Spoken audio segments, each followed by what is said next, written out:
How's it going?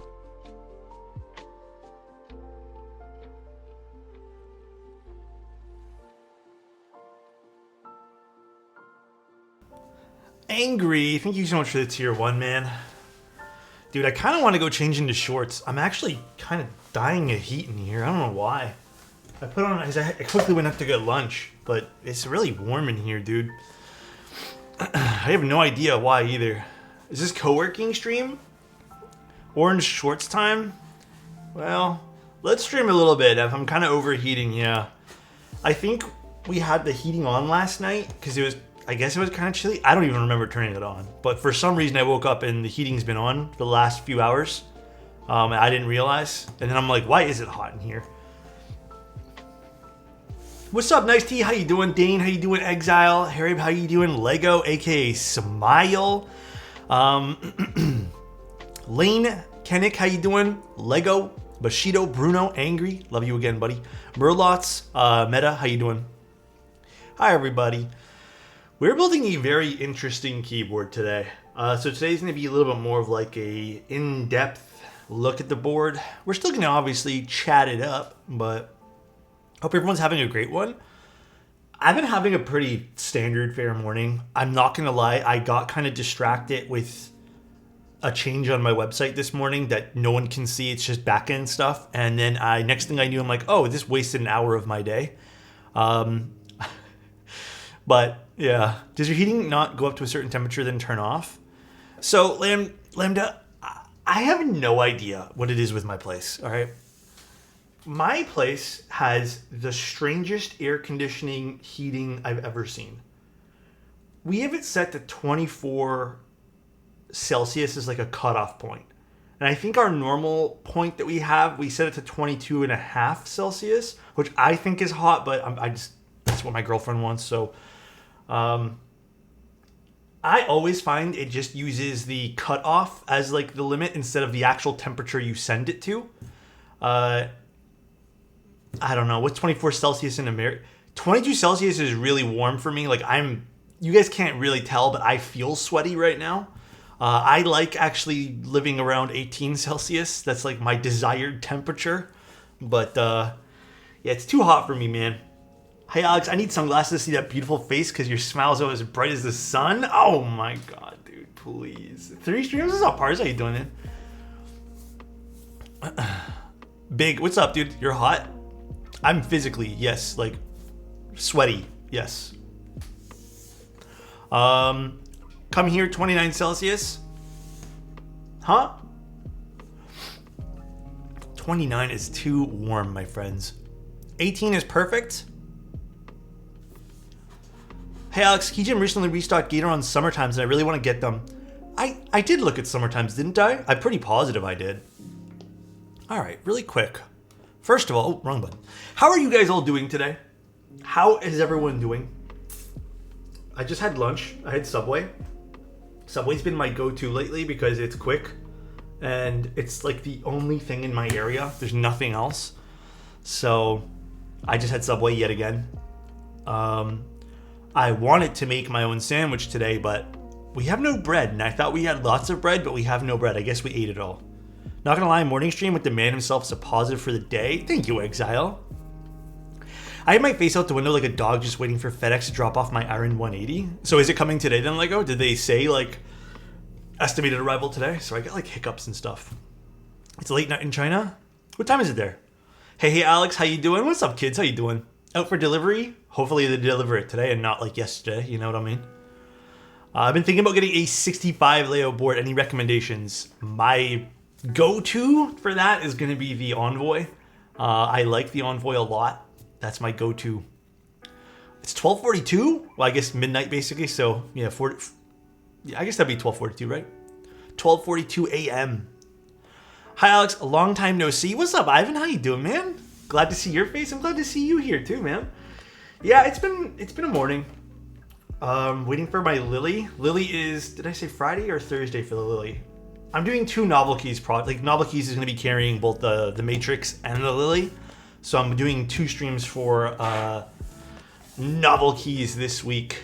Not sure what order. I've been itching for the hyped Fuji X106. Oh my gosh. Have you heard from your friends at N-Line Keys? I reached out to them. They gave me the same answer you guys all heard. So with that being said, the only thing I could possibly say at this point, because it is a bummer, they've been making some interesting ICs, and the Molly was cool, which is the only other board I really covered by them, because the Delta all shipped out or something. I don't know. Communication doesn't seem to be their strong point, and I want to say, because this is the second time I've personally messaged them about communication being kind of doo-doo. So hopefully this is a wake-up call. I don't know, though. The best I can say is with any purchase in the world, okay? If it stresses you out, don't buy it. If it makes you feel a type of way, don't buy it. Yeah, communication I feel has to be there, but you know what, Lego? I've said this many times. I find a lot of people in the keyboard community, and again, I'm only speaking in the keyboard side of things because I've definitely seen it in other hobbies I've been in, where people are not meant to be running companies, all right? Or maybe they are, but they just don't have the willpower or the, I guess, the foresight to hire someone for communication. But not everyone is good at everything, right? Not everyone is supposed to be running. Not everyone's supposed to be communicating. Not everyone's supposed to be doing this. And it seems like they just haven't hired either the right person or they don't want to take responsibility for it themselves. So if you feel uncomfortable buying something, don't buy it. Simple as that. That's it. I haven't even gotten around to revision 2 rather of their other project. So nice shirt. Thank you, Ardang. So the QB I haven't seen an R2 of yet, or revision 2. We'll call it R2 because I don't really know the QB in its current state. Obviously, there's a lot of issues with it, with that whole kit. I think only one of the 3 boards they presented to me was even functioning. So we'll see. I don't know though. I'm wishing them the best. That's all I could do at this point here. I'm hoping all the other vendors get the switches they're owed and the other keyboard kits they're owed, but I'm just hoping for the best for everybody. I hope that makes sense. Will the Haven TKL ever get another run? No, but something else is coming from that designer soon. I see Event Horizon back on the table. I don't know. Do you guys like this keycap set on this? It's just, I say just, but it's GMK Wasabi. I don't know. I think it's cool. Maybe it's just me. I don't know. Whatever. I think it's cool. No, it sucks. That set looks hot. Honestly, isn't my favorite. Maybe I switch it. Not today. Maybe I switch it though. Maybe we go back to Boneyard or something. I'm feeling a little self-conscious about this now. Okay, so for today's build, by the way. Sorry, but the streamer looks hot. Oh. We either have HMX switches. These are blue topaz. Interested to try these. Or, no one's gonna like this.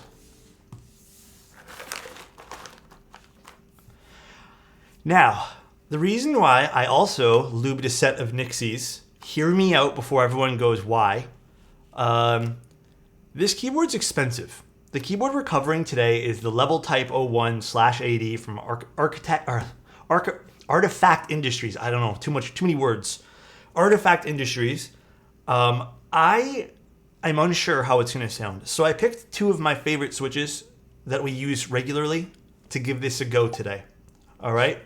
Gimme my Nixies. Hey, somebody else, thank you so much for the tier 1, man. I don't know if we're gonna, like, how this board's gonna sound. I don't know what kind of switch it is, because it's kind of a build that I'm not used to. And you guys will see as we unbox it and stuff. I don't know which one we're gonna go with. Maybe I go with the HMX switches. Maybe we go with the Nixies. I'm still undecided personally. It is hot swap, thankfully, so we can sort of try both. Here's the thing about today's build, okay? Today's build is expensive. It is very expensive. This is the box for it. It is $970 for today's build. This has been a project that I've seen in IC since like, what, 2021 or something like that? It's been in IC for a while. Let's just make it very clear. Also, this is not a paid for stream. This is they gave me this keyboard to take a look at. I think they're letting me keep it. I'm gonna give it away anyways. That's all the compensation that was received. Some people consider that sponsored, so I put that as sponsored. We're also gonna give another unit away as well that they sent over. So we have 2 units to give away. Better sound, good with any switch. We'll see. Here's the thing about this board. From first glance, this is definitely a project in which has been designed very interesting. What I mean by that is the keyboard might not be visually for everyone. I, for one, and this is me speaking as someone who likes, the camera's freaking out. As someone who likes different things, I actually kind of like it. The big thing I've seen with this, why it took so long, was finishes. And you guys will see as we open this up, maybe not at first glance, but I can show you guys some of the minor detailing and finishes. Now, it has some interesting features which I like. But again, I don't foresee this being for everyone for 2 reasons. All right, price point and visuals. Perhaps sound and feel as well, but let's just look at the pricing and the visuals for the first thing we look at. With that being said, here's the box. To be honest, some people just like bragging rights about having the most expensive item. Yeah, I mean, a lot of people also didn't really like the Geist. But it kind of grew on a lot of people too. And this is actually done by a design studio. I believe they're called Noto Design. Interesting. So I guess this is just a pull tab over here, which I'll pull. Oh, that was satisfying. And I know the people behind this have put a lot of work into this, and it's been, like I said, it's been a project that I believe spoke to them. I think on when they first released the IC. Ooh. So again, this is more of a premium project. I don't foresee this being for everyone, but cool. Very nice packaging. If you guys are packaging people, interesting. Okay, premium. And hobby me included that I've spoken to always make fun of how much they spent on singular boards. Really? I don't really make fun of people how much they spend on things. To each their own. I'm not really one to like poke fun at like the cost of something. Designed in Germany, engineered and manufactured in Taiwan. So again, I believe it's 2 teams that worked on this. Cool. Are they going to make their own keycap set with these legends? That would actually be super dope. The cable is from Ordinary Labs. Interesting.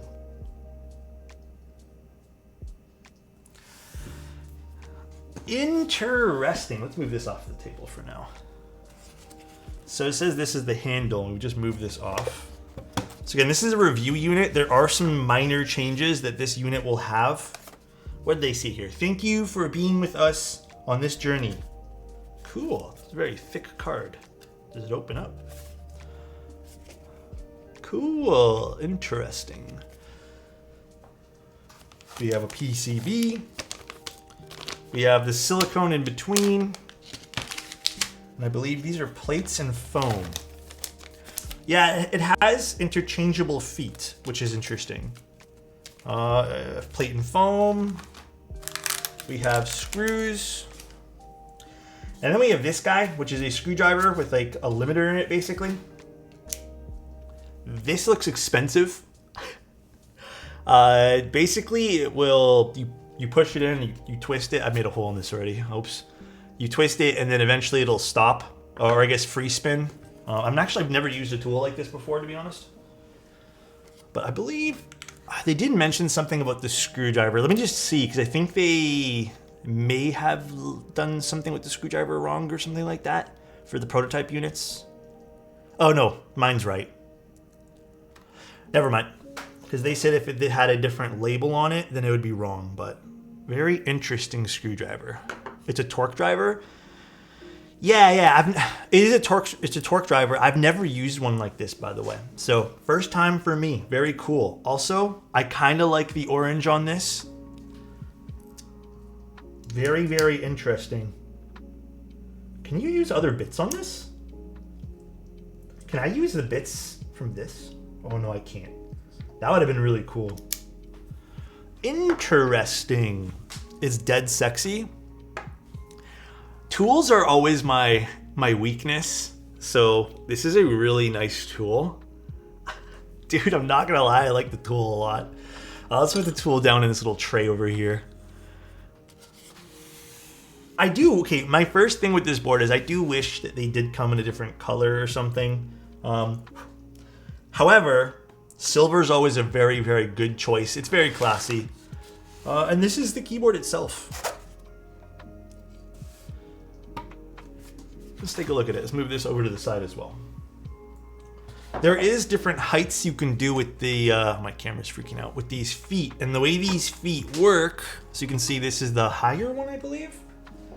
The way these feet work, and this was interesting to see as well. We'll take a look at the finishes here in a second. These feet press basically, and they press. Let's see if I can do this nicely.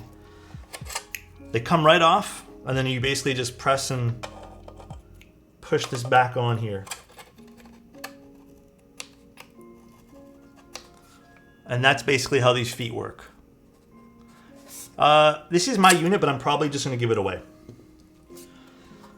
If we really, really like it, who knows, maybe we'll do something with it. But for now, I'm thinking we give it away or something like that. So nice. But let's take a look at some of the finishes of this as well. This is the most interesting part about this. And you know what? I might actually have to. Let me actually get my desk pad again. 1 second, guys. Let's zoom in. Let's get my key mat.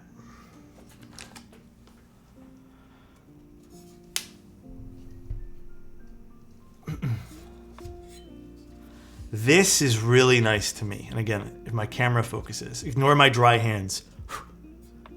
This is really, really nice. This finish, you can feel it too. It's almost soft to the touch. So we're gonna see a lot of cost go into, because I know they were very, very adamant about getting prototypes done with certain factories very well. And this is a beautifully finished keyboard. It even has almost like the radial finishes. And I believe they even said that they're gonna be upgrading these from whatever material they are now, like this radial CD kind of finish, to a stainless steel. Just because they don't want this to be like a cheap material. And I think they found that this was oxidizing after a while, this material right now, which kind of would look kind of cool, I'm not gonna lie, but very awesome. It kind of extends off to the side as well. And then it goes around the entire board. So from a machining standpoint, this is really, really nice. It has the logo here on the front, LED light here, and then it's unfortunately no weight inside this keyboard. I would have loved to see a piece of brass in here. So, and the other thing is this kind of machining is a little bit delicate. So this is probably going to be a keyboard that you take care of if you end up buying something like this.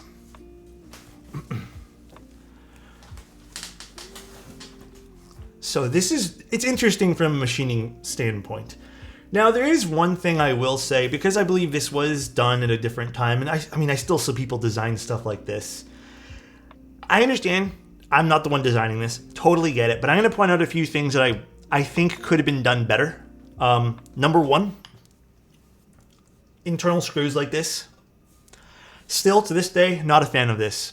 I get it. The keyboard's hot swap. You probably only need to assemble this once, for most people anyways. However, I don't really care for screws that are this hidden screw design type bullshit. I've never quite liked it. I think they're very...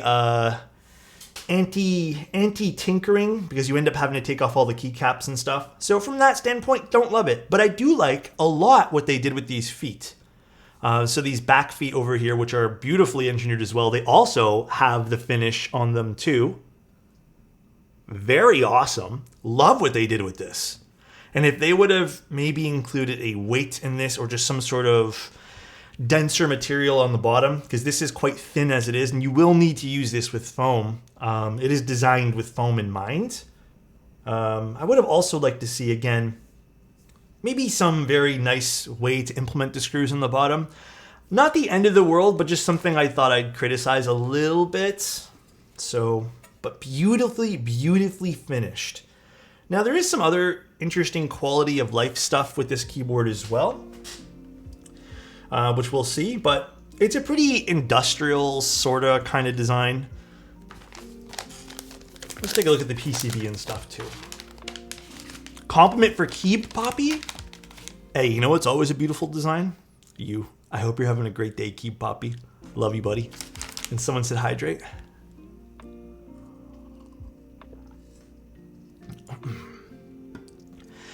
Okay, I will admit though, the Key Cult number 2 has probably the Key Cult number 2 series has the worst implementation of hidden screws out of any keyboard I think I've ever done. They're frustrating, and I think it wouldn't even be frustrating if they just made something to align the PCB and plate better. But it's really hard for me to say that anything's worse than that for internal screws. I hate the Key Cult design of the internal screw structure. This custom silicone insert is really interesting as well. We're gonna leave the silicone on. We have a PCB over here as well.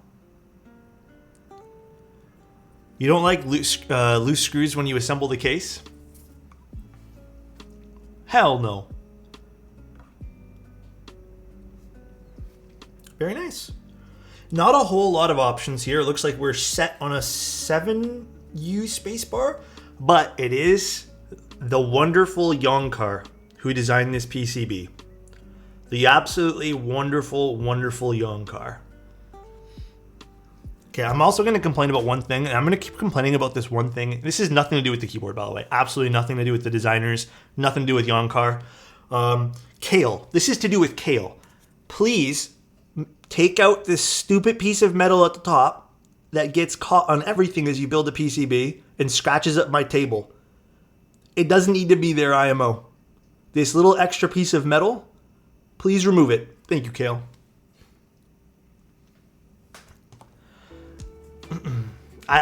They used to not have it. I swear they used to not have it, dude. But for some reason, they made it.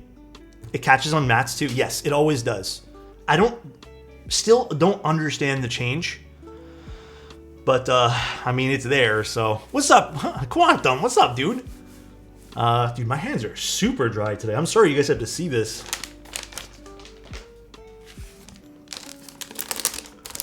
Oh, did it? You know what's crazy? I literally just came back from the post office, and maybe they just didn't sort it yet. I'll go check again tomorrow, Quantum. All right. Now, maybe we only have the aluminum plates. I thought there was supposed to be another plate or something. But I do believe they said that they were also considering doing a polycarbonate plate. But we'll just stick with aluminum today. And then we have a piece of bottom foam, which is Poron. And then we have an aluminum plate. The finishing on everything is top tier, by the way. Like, absolutely insane. So, very happy to see the finishing very good. I mean, to be expected with this price point, I'd hope every finish on this keyboard is absolutely impeccable. So far, looks good. Cool. All right, I guess let's start modding our stabilizers. Let's do that first. I'm gonna move everything over to the side. Alex, hand cream stream? That was tough to say. If I put hand cream on, my hands are gonna feel too oily. So, Keyboard mentioned the hot swap sockets in his video on his too. Oh, did Keyboard make this keyboard as well? I mean, honestly, I feel like that's just a Kale thing. Kale, like, I think when they introduced their new version of hot swap sockets, They just kind of snuck that in. And I remember the first time I used those, and I'm like, bro, why is this here? He did? What did he think of the board? I didn't get to check many people who built this, with the exception of Marcia, because I watched her build it live. Is the bottom silicone a must? So it's not bottom silicone. This is actually mid-plate silicone. So it sits in between the plate and PCB. Let me show you guys again. It sits in between the plate and PCB.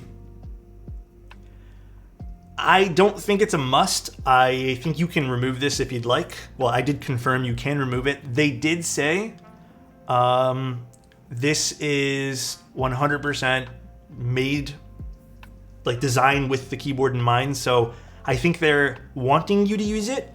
However, I don't recommend, I recommend making your own choice. You probably will have to use the bottom foam. This keyboard does remind me a lot of how the Box 75 is. With that being said, the Box 75 is another board in which kind of suffered from using a thinner bottom piece with elevated feet off of the ground, because again, this is not going to sit flush. So, something to consider. He's been complaining about Kale hotspots for months now. Dude, I've been complaining at them since they made the change. Like literally, I've been bitching about Kale hotspot sockets every single time. I just really don't get why they swapped to this new design of hotspot sockets. All right, we're gonna loop some stabilizers. Yeah, dude, my hands have been stupidly dry, man. No, this board doesn't have a weight, which is a change I'd probably recommend making. You know, as much as I'd like to say, like, make this change now, I don't think it's possible. However, I don't think it's very... I wouldn't even maybe say it's... I don't know, maybe it would be a little bit difficult to do, but I would love to see this reimagined with a weight inside of it, mainly for sound purposes. But let's keep this in mind and let's be open-minded. Maybe this is going to sound absolutely insane and we're just jumping to conclusions. Again, very impressed with the machining on this keyboard. That is an awesome finish on this thing. Looks really, really cool. And it seems to have some standout features.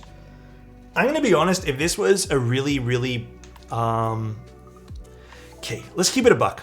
If this was a keyboard that was just priced really expensive with a standard case, no extra little finishes, I mean, these feet I think are dope.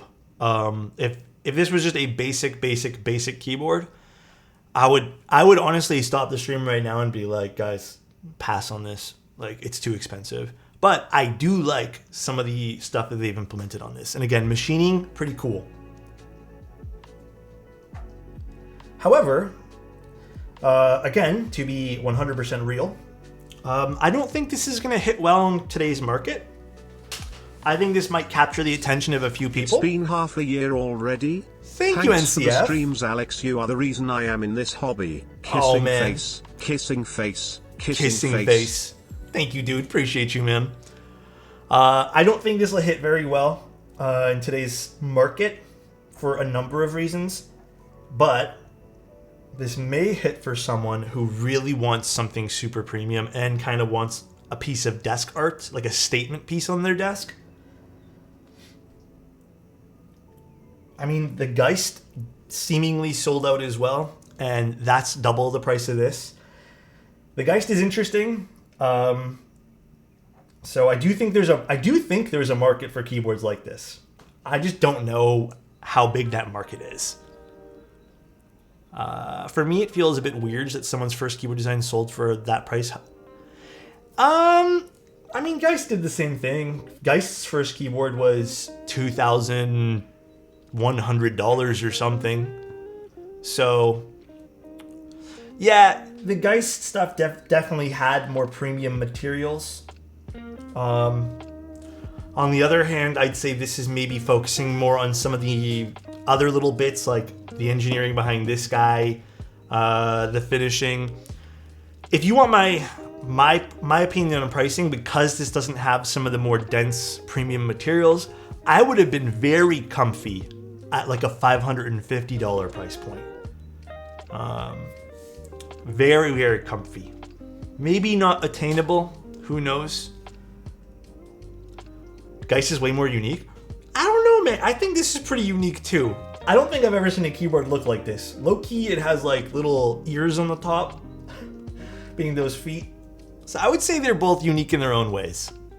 But again, definitely on the pricier side. And I, again, don't know how well this will do because of it. This is a very, very much a design-first style keyboard. But I'm willing to be completely open-minded. And I want to loop stabs. I wish the ears were triangles. Is it weird that I kind of wish it was more squared?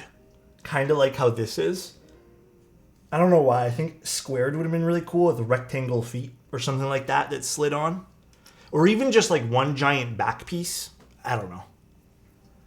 How much is this Mickey Mouse board again? $969 US dollar runos. Very, very high. Not the most expensive board I've built, but pretty high. Just built a board using cherry clip-ins for the first time in like a year. You would be proud? I'm very proud, dude. I'm so proud. The best bang for your buck stabilizers, IMO. All the fancy stabs still don't do anything better than the cherry clip-ins. I know that's very controversial to say, though. Speaking of pretty high, grabs battery, huh? Night stabs, I stand. Have I tried those stabs yet? I don't think I have. Oh, I think I'm just gonna have enough lubricant for this. Wait, how much? Looks like a frog, kinda. Also, I saw everyone's comments about recommendations for cream for my hands. I have some good cream, but dude, okay, I'm gonna tell you guys, but don't repeat me, okay?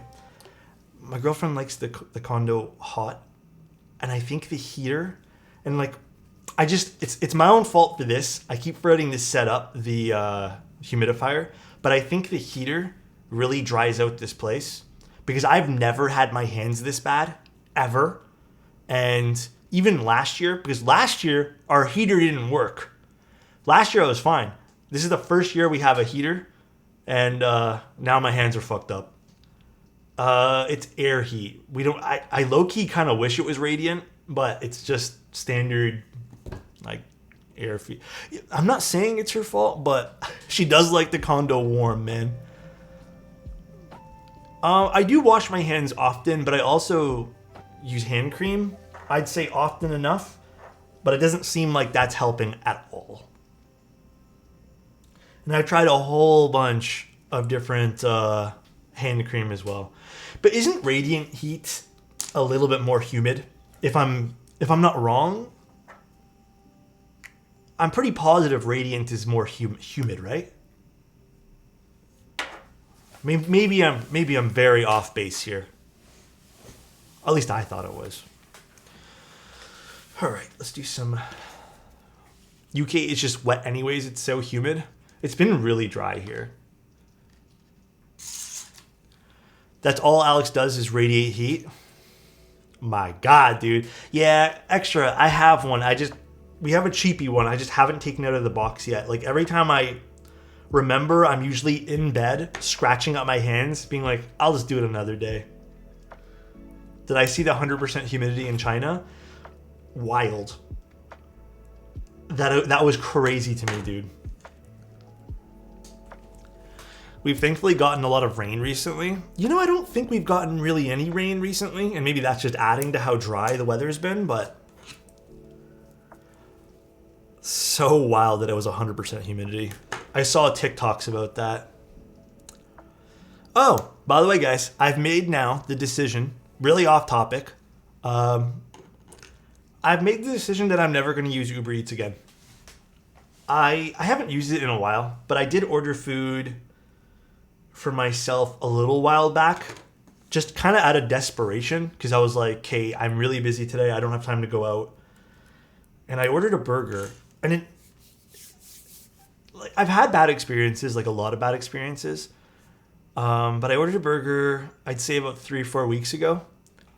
And it's supposed to take, because it's only 20 minutes away. It's like a 20-minute walk. Keep that in mind, okay? It took an hour and 45 minutes for the burger to get here. And the burger was also drenched in rain.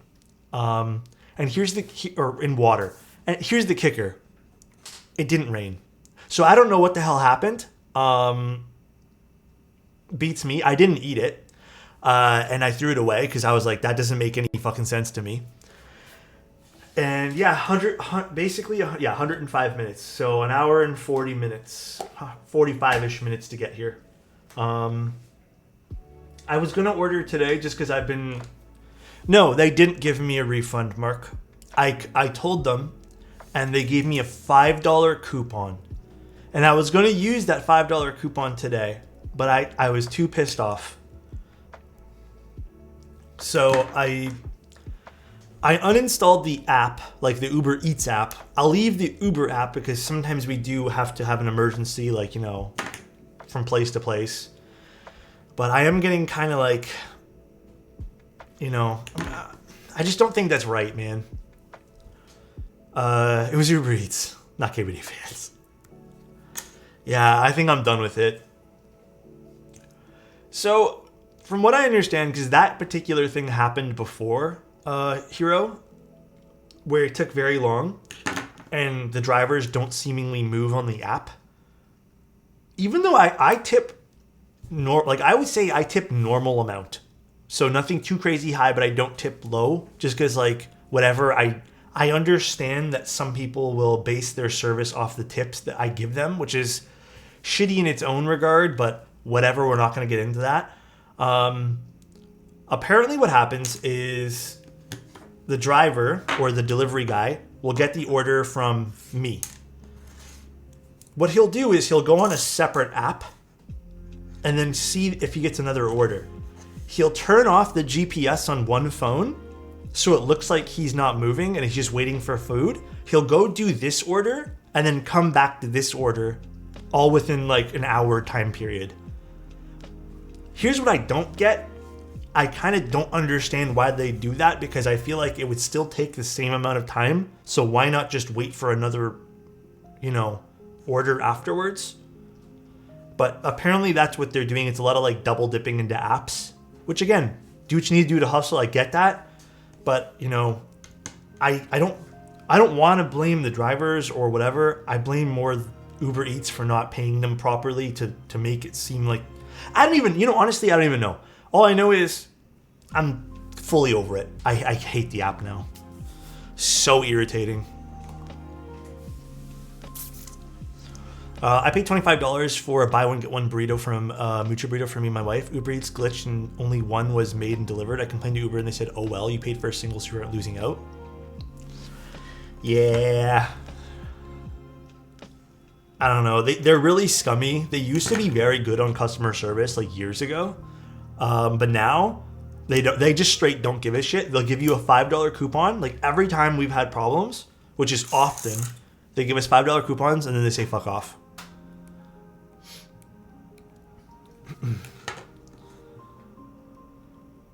So, like I said, pretty over it myself.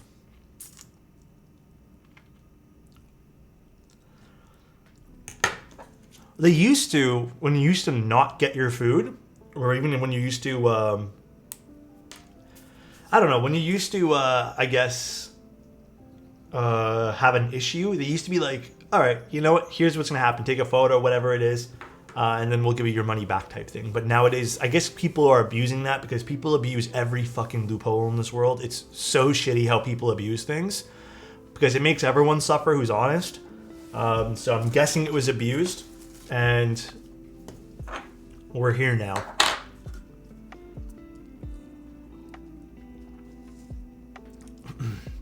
You know, Friday, I watched a whole thing on that about how modern companies start off very awesome with the best intentions, and the documentary that I watched, it was on YouTube. I'll find it for you guys. The documentary basically stated this: every modern company will start off with great intentions, great products. They did a dive to figure out what ruins modern companies. There's a new term for it. It's called enshittification. Oh, what does it mean exactly? Just like when you ruin a modern company? But basically, yeah. That they said the guys ruining the companies are finance bros, basically. They come in, they'll try to cut corners for everything. They try to like cut cost, maximize this, maximize that. Company ends up going to shit, and they have to go make a new company. It's crazy. It's absolutely crazy how the finance guys are literally the guys fucking up everything, dude. It's all about money. Yeah. I could go on and on about how cringe I find some of those. Oh, man, I've been out for dinner sometimes where I hear people at other tables, or even if you're just out in public and I hear other people, like, they're loud. Dude, do you know how many people just like brag about the dumbest shit about how like they made this because they cut corners for this and yada yada yada. It's like, please shut the fuck up. Doesn't help that companies like Uber went extremely unprofitable because when they opened because of unsustainably low prices. I don't know. I don't know the answer to anything, but I just know it's poopy. Have you seen Matthew and Cena, latest video? I'm gonna be honest, I didn't watch it.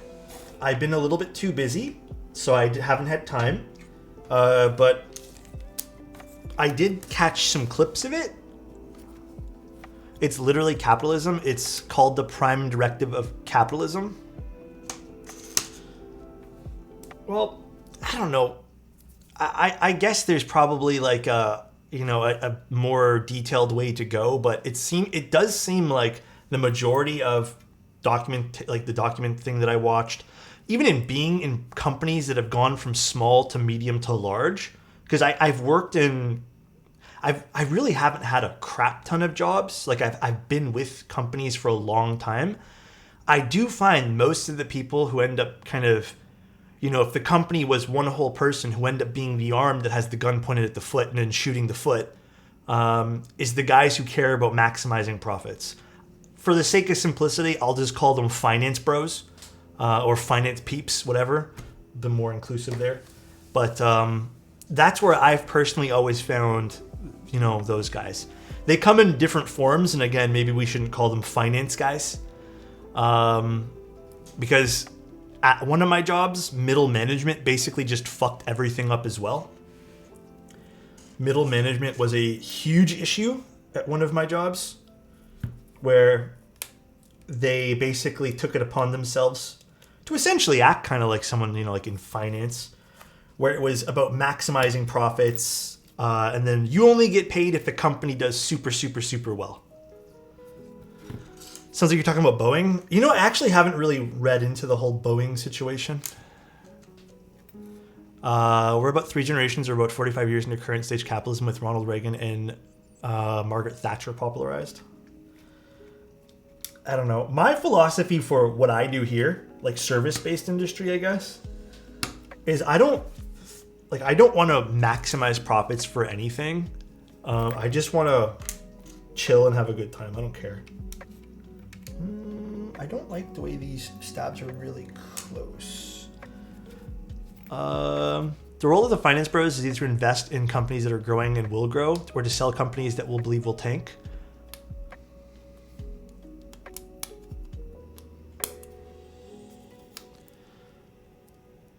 Okay, what's the proper word? We won't call them finance bros, but we all know what I mean, though. We all know what I mean. I don't know the proper term for these kind of guys. People.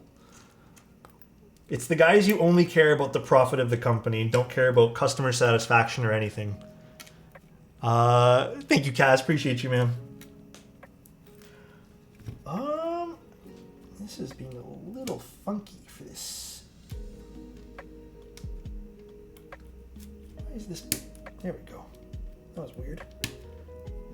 Why does PCB seem like thicker than 1.6? I kind of like it though. I get the reference. Finance Bros is fine, just clarifying that they're not evil people. It's the rule that is evil. That's a very interesting debate. Maybe it's not great for this stream, but like if you enter a role that is inherently evil, wouldn't that kind of make you a little bit, in a way, not everyone, maybe this is a very broad generalization. I don't know, like wouldn't that make you a little bit like, yeah, you're complicit, right? Like, but I understand some people just join a job just to get paid, right? But it's an interesting conversation, one that I'm very open to discuss one day. Blame the game, not the players.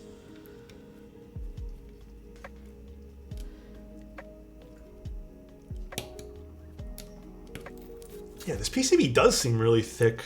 Man, why is this?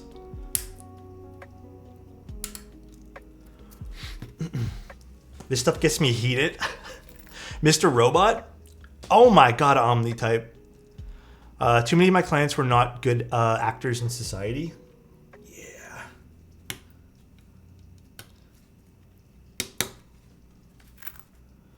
I'm kind of on that same page as you, dude. For example, are all soldiers evil? The role of a soldier is to do evil things inherently so. I don't know if the role of a soldier is to do evil things. I don't know if that's the best example, Mr. Evil Rex. Because, like, the role of a soldier would usually be to protect. You know, some sort of protector in that sense.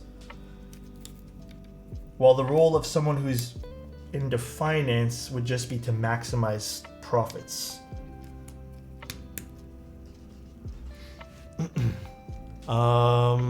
I would phrase it that not all finance roles are evil. Sure, we can settle on that. I'm open-minded. The role of a soldier is to kill as he or she is ordered. I don't know if the role of a soldier is to kill as ordered. We went from Uber Eats to finance. Yeah, soldiers aren't inherently evil at all. It's a bit of a stretch. Canadian soldiers shovel snow. That was one time, I think. I don't think they do that anymore. I think that was like a one-time thing. Screwdriver. Role of a soldier is to follow orders.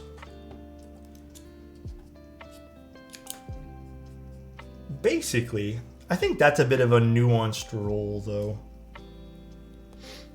I suppose you can say they're misguided. I believe that everyone has some evil inside them. You know, I'm actually with you on that. I will say, though, I think me personally, I don't really vibe well with people who only give a shit about, like, maximizing money in their life. I hate it. I hate listening to it. I know some people who I've completely stopped talking to because all they care about is maximizing every dollar that they have by cheating everyone around them and min-maxing everything and spending every waking moment of their breath worrying about how much money they have and how to get farther ahead than their fellow man, you know? So it's not the type of people that, like, I'm very into to hanging out with. I think there's more to life. And I understand part of life is being able to afford it, but I don't know. Maybe it's just me. Why am I struggling with this one? Now min-maxing my critical chance and damage is worthy pursuit.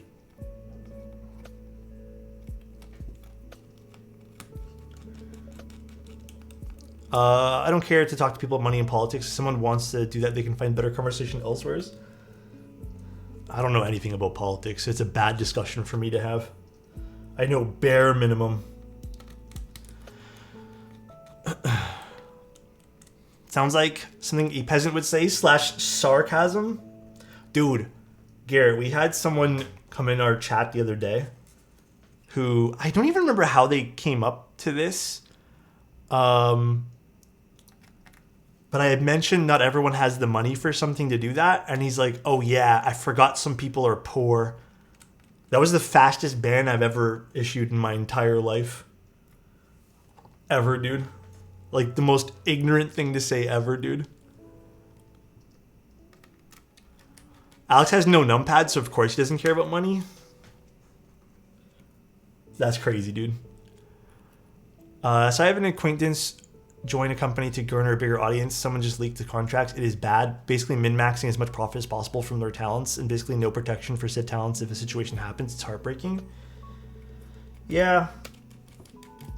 I don't know. I feel like stuff like that does need to be discussed because it's getting really bad everywhere, dude. That whole min-maxing everything, it's fucking bad, bro. And I feel like it's a tough conversation to have for sure, but it is pretty bad. How am I going to buy all these funny rectangles without min-maxing my finances, though?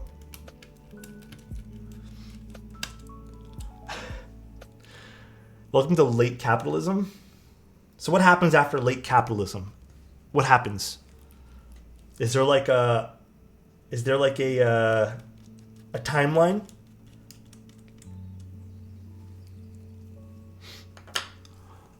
Later capitalism? Sticks and stones? The poor eat the rich? We implode? We eat the bugs and own nothing?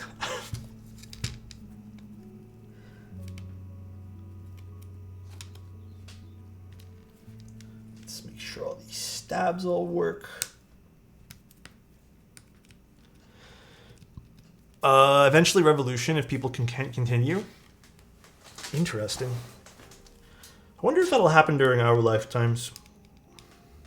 Low-key kind of feels like it's leading up to. Interesting conversation, though. Very, very interesting. All right, here's the other quirk about this keyboard, though. Apparently, we can't put in all of the switches. I think it's the 5 and the 6 or something. One of the things is maybe this one or something like that. That we can't put in right away because it basically requires you to screw it into the keyboard. So what the fuck? Why am I struggling with this? I applaud chat for a civil conversation on this front. Oh yeah, dude, always. I know we've talked about some like adult stuff sometimes. I don't think we've ever had people being terrible jackasses about things in chat. So yeah, huge applaud to everyone.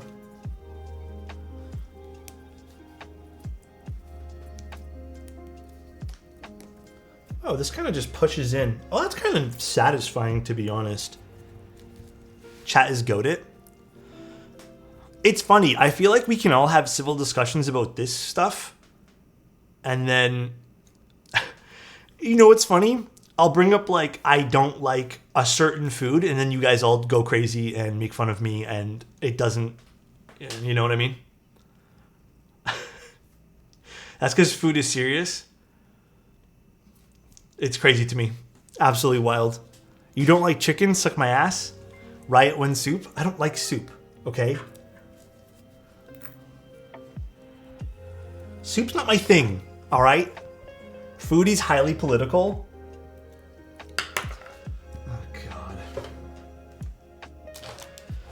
Where the fuck is my... Also, by the way, guys, I'm not the most educated person in the world. I just talk about my feelings sometimes. Hope everyone understands.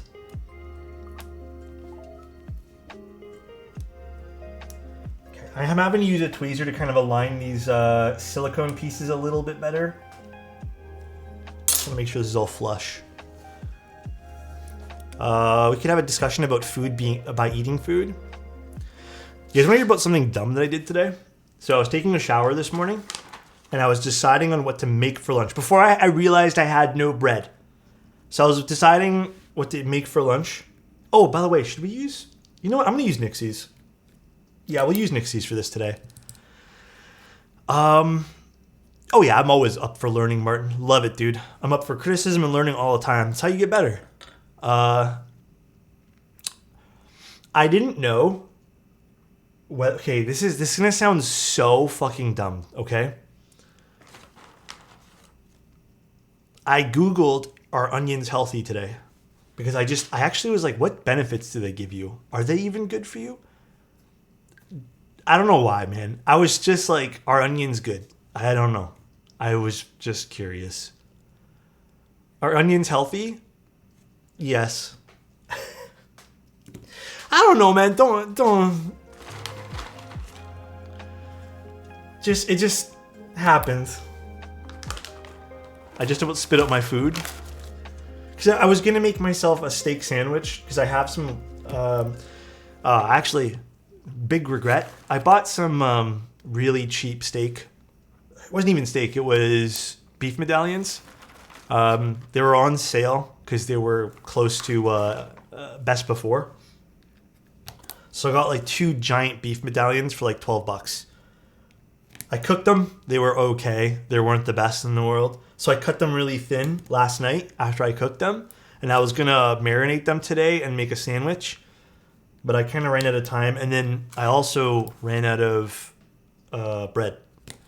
So I was going to make it with onions, teriyaki sauce. I was going to cook an egg and kind of make like an egg steak sandwich. And then I was like, wait, are onions good for you? And I was just in the shower thinking. This is the type of shit I think about in the shower, by the way. Orange, thank you so much for the tier 1, man. Soak the beef in baking soda. It can make cheap beef super tender. Well, the thing is, I didn't know it would be really tough because I did get it from a reputable place. It's just they were close to best before, and I guess they weren't great cuts. I didn't know. I didn't realize. It was still good, just not the most tender thing in the world. Ball spin? One moment. I wonder how this is going to sound. Onions are good for the dark web. Is that good? Is this a good spin? I did cut against the grain.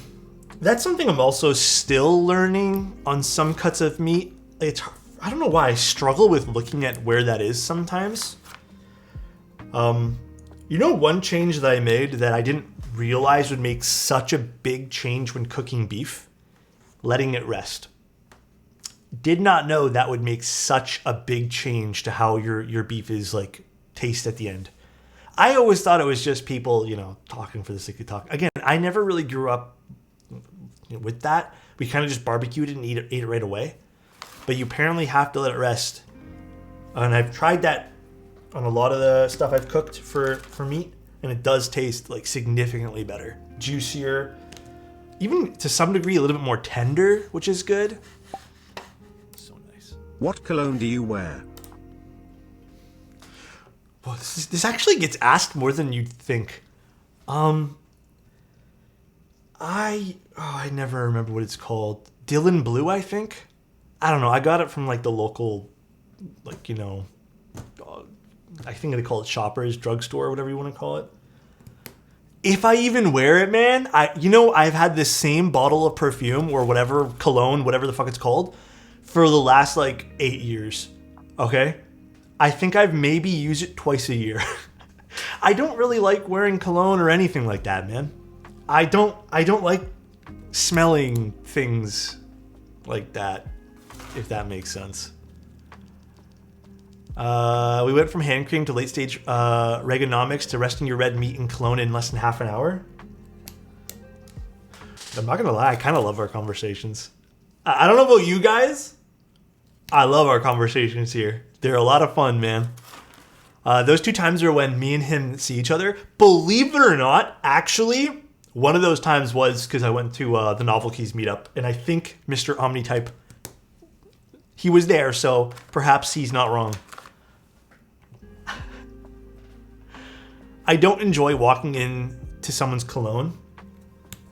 Oh yeah, dude. there's been a few times where I've hopped on the elevator in like a mall or here in the condo, and bro, some people put way too much on. I've been away from the stream for a while, but I'm glad to see you and the community are excellent as always. Dude, thank you so much. Thanks again Appreciate for you, all you do. Thank you, dude. I appreciate you. I enjoy walking into someone's colon though. Huh?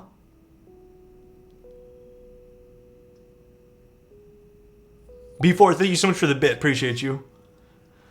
Hey, Alex. Hey, chat. What's up, Scoops? How you doing? Bauer Lights shipped. We're restocking them this week. Let's go, dude. Oh, by the way, Omnitype, did you get my text?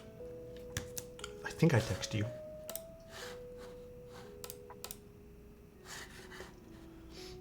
I texted you about the gaskets or something. So I think you mentioned you want to send me over some gaskets for the subathon when I build another Bauer Light. Omnitype gets texts, but I don't. Believe it or not. I left it on red, so I forgot to respond. I'm going to send you some stuff today. Sounds good, sounds good. Believe it or not, I think out of all the people, I text 2 people in this hobby. Garrett and Angel. Everyone else Discord messages because no one responds to their text messages. It's so bad. I mean, I'm pretty bad with texting too, though, to be honest. I'm very bad with it. I'm glad I was able to catch some of the stream. Thanks for listening and contribute to the call yesterday with Tim. I got to get back to editing. Dude, anytime, Kanos. It was a fun convo on me and Tim's side, too. Fun to think about that kind of stuff. I lose Discord messages so easy. I'm great with emails. Really bad with text messages. And Discord's hit and miss. I hate Discord messages, though. Hate them. Oh, wait. Which ones I'm not supposed to screw in? Hold on 1 second, guys. The 5 and 6, I think, right? 6 and 7. So 1, 2, 3. Oh, I guess these 2. Yeah, I'll leave those 2 out of the thing for now. Are those Noxies? They are indeed. Oh, Dane! I don't know if you're still here. I packed your board. I put a little something extra on there. Oh no! What happened to this flag? These are brand new. Huh? It got crushed. Can I fix this? Oh god, this is like really bad. I didn't even realize this. Alright, I'm not gonna bother fixing this. That's unfortunate.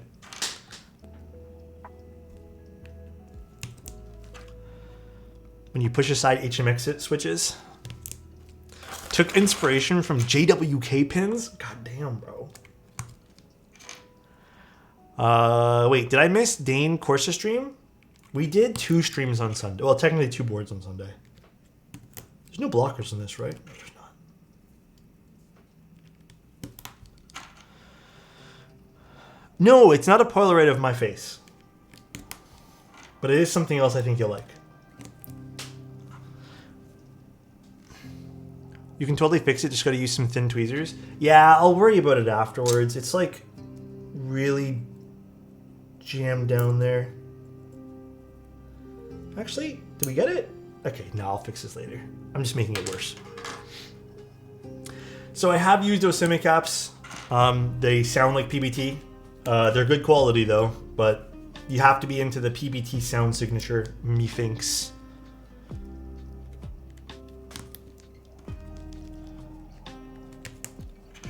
So my predictions for this board is it's probably going to sound a little bit more foamy, probably with a bassier sound profile to it. So if you guys are into the sound profiles that I normally build, then I probably would say this may I think. I'm just making predictions.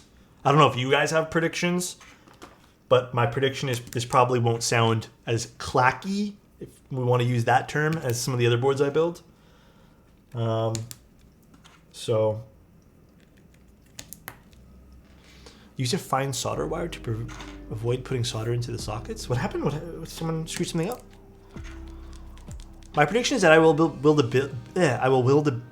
win a build service in the giveaway. Lock it in. Okay, to quickly touch upon that. So there is going to be 13 keyboard giveaways. So 13 boards. I think I'm going to do 3 build service giveaways. And then there's some keycaps we're giving away as well. I may up the keyboards to 15, but I think we have a lot of steps or whatever. So I'm still thinking we do it 13, 3, and then 2 keycap sets. But I'm going to release the list of stuff on Friday. No, you cannot win more than once. I think that's a little unfair. I think I would even be salty if someone won twice. You know? I don't know. I don't know. Maybe that's just me. How much is it to rig? No rigging.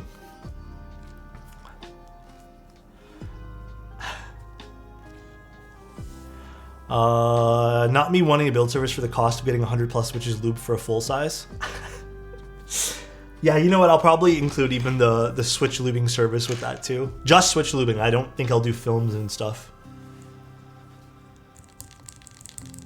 But if we theoretically wanted to rig it, how much? I don't know, man. If I win one, would you sign the back? Yeah, I've always done that for you guys. But you guys want my signature? I'm no one important. All right. I like the color of this, by the way. This is a pretty color. All right, let's take this apart. Dude, I really like the way this keyboard feels. Like the finishing on the side feels really premium, and I appreciate that. So can I use the screwdriver for this? Oh, I can. Oh, it is? Oh, that's so awesome. Dude, this screwdriver is really heavy and it's making me nervous. I feel like I'm gonna drop something.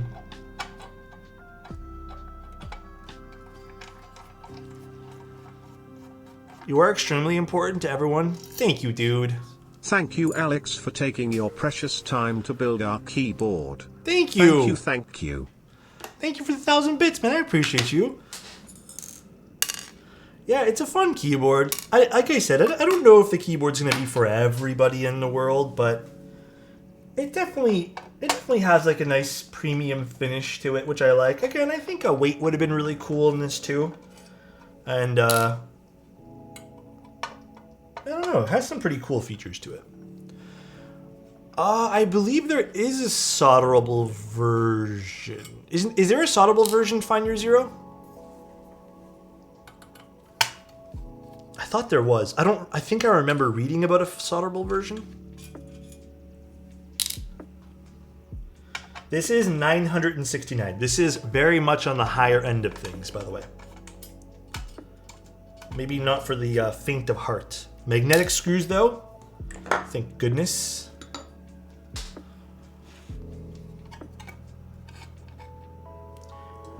Alright, let's move this over to the side for the time being. Oh wait, I need this piece. Not this piece. 969. Yes, it is very expensive. Again, this is 1000% not a keyboard that I would recommend as just like a willy-nilly kind of keyboard. You have to really like the keyboard design. You have to really like, I guess I think this is, again, more a keyboard based on if you like the design of it, truthfully. So this is interesting as well. Although, are these magnetic, these ones? I do wish these two screws were magnetic. Maybe I have to unscrew them more. No. I do want those two screws to be magnetic. That would be quite nice.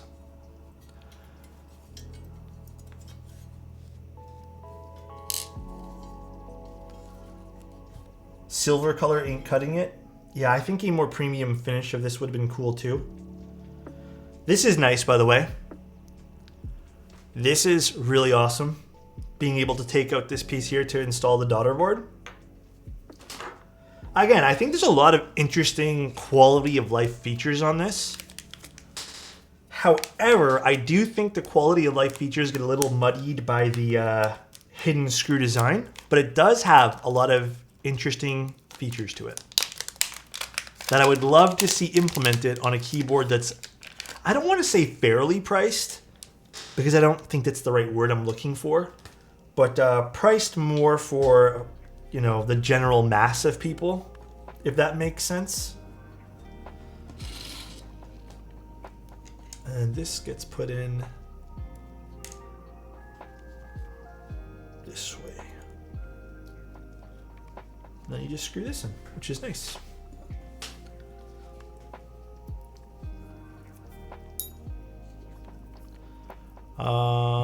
Actually, not these ones. I need these screws. I have dropped MT3 Dev TTY keycaps. I'm looking for a TKL keyboard. Hold on one sec, guys. Do I use these little guys? I think so.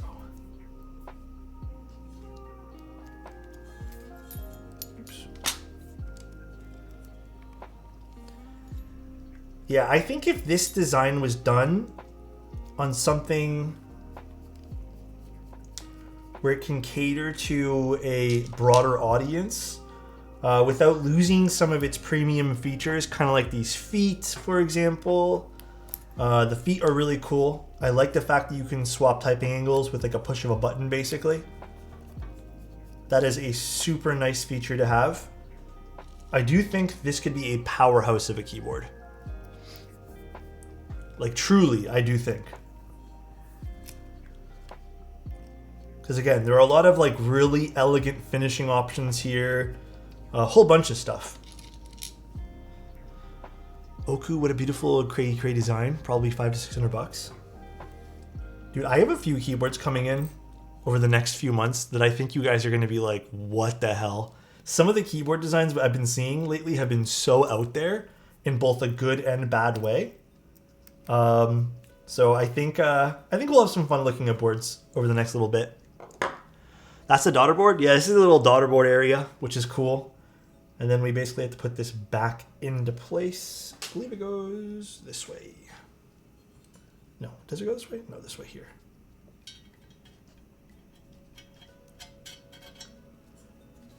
And then the other thing too is you do have to be careful with how you put this keyboard back together.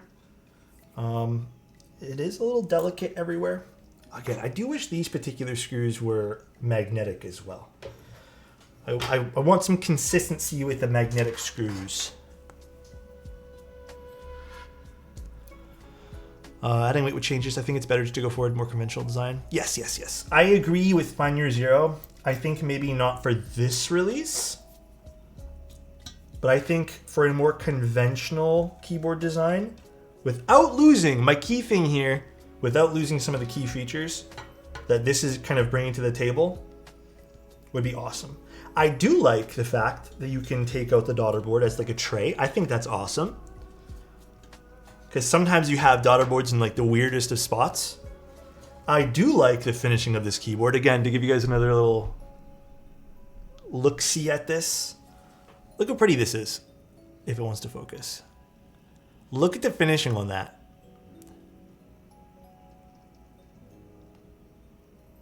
It's crazy. It's so nice.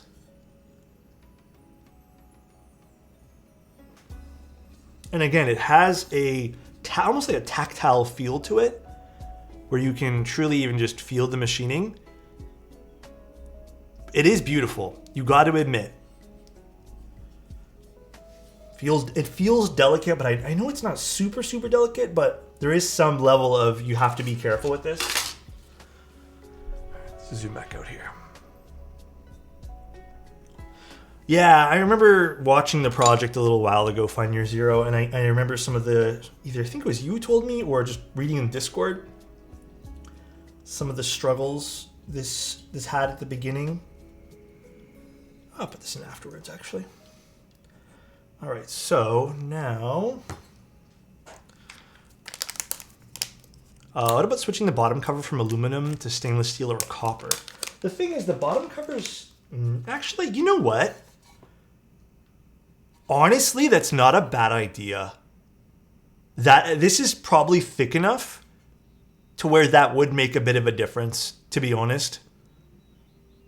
In my suggestion, Find Your Zero, where if you were to switch this to a denser, heavier material, I would even say keep the current price point, because I think this would make this keyboard very interesting. I would even love to hear it with a denser, heavier material. Not so much denser, I don't know why I keep doing denser, but just a heavier material, more premium material as the bottom.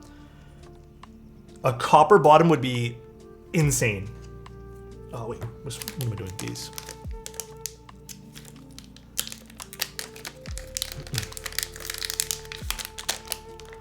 Because I do think that has the thickness. And now these are grommets, which slide in here, if I remember correctly. Although I might have to go check the build instructions. Let me double check. My brain did not retain all the information, unfortunately, but I have the install animation right here.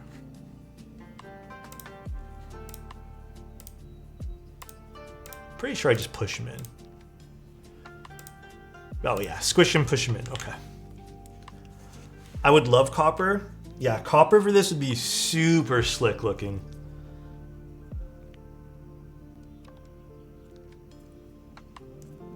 Oh, that's kind of neat. Interesting. Alex likes some thick. Well, okay, let me show you guys one more time. We'll put in this last grommet here, and I'll show you guys something.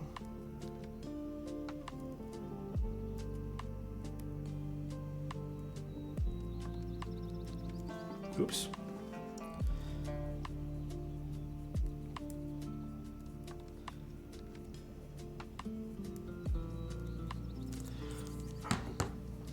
So this still has some, it's substantial enough that I feel like if you had a copper piece of this, it would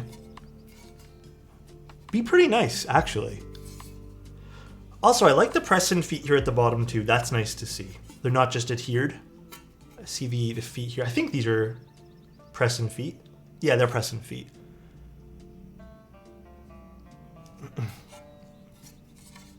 I don't think the bottom case is too thin for that.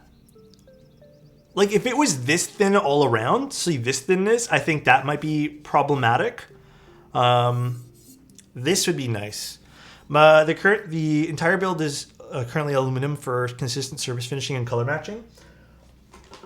You know what, though? You would be surprised, though, Fun Year Zero, if you just offered a standard, like, clear coat copper bottom. I know it's different from the rest of the case. I think it would be so pretty. Truly, I think it would be.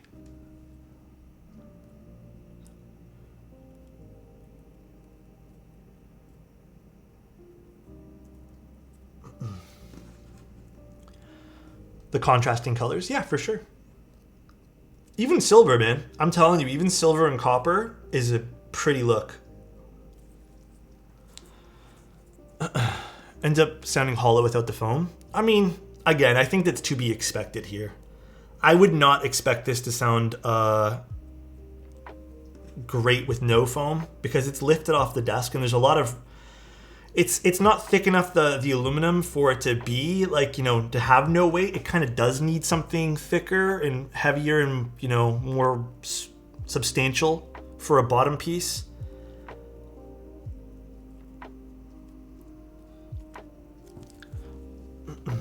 Need one more. Let me get it out of here.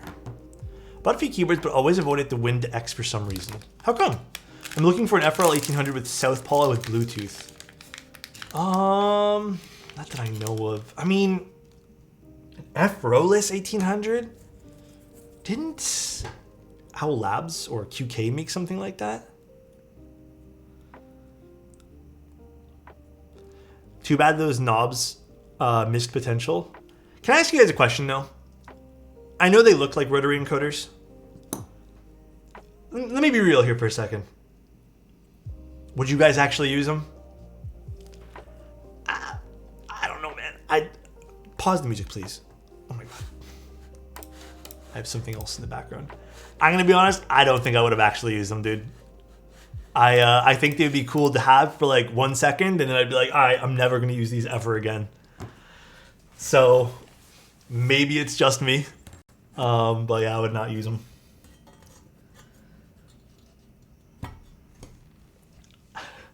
Why not? I have no use for rotary encoders, personally. You know what, though? Banana, I totally get what you're saying about I could have just used that to turn off the music, but it's the press of a key anyways. I don't adjust my volume enough to use a rotary encoder. And I've tried using rotary encoders for my workflow, and I do not like them. I think it actually adds more work to my workflow. So I'm not too into them myself. And I end up liking the idea of having one, but then I never use them. No, they're not knobs. They're just feet. They're just feet. So for me, they don't get a lot of use. What screws do I use for this here? Let's look at the video one more time.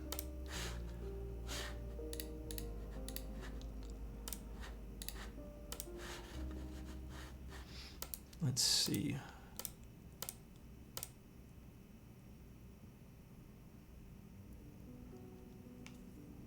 Oh, I have to screw in this other piece first. Hold on. I missed a part of this. I didn't screw in the PCB assembly. Although, not that we really need to, but I will do it anyways. I think for the PCB assembly, I just use these guys.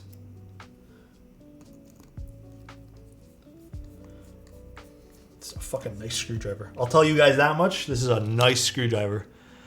The Nesson 810 EGB banking out did not line up with that, unfortunately. That wasn't, was that Bluetooth though? I don't think that was, man.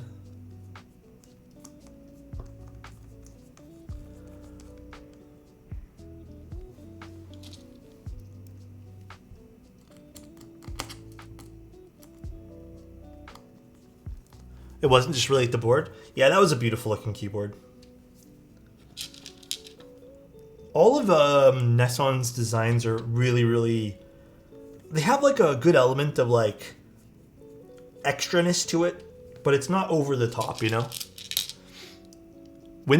Really, I haven't really tested Bluetooth stuff because it's not something I'm truly into.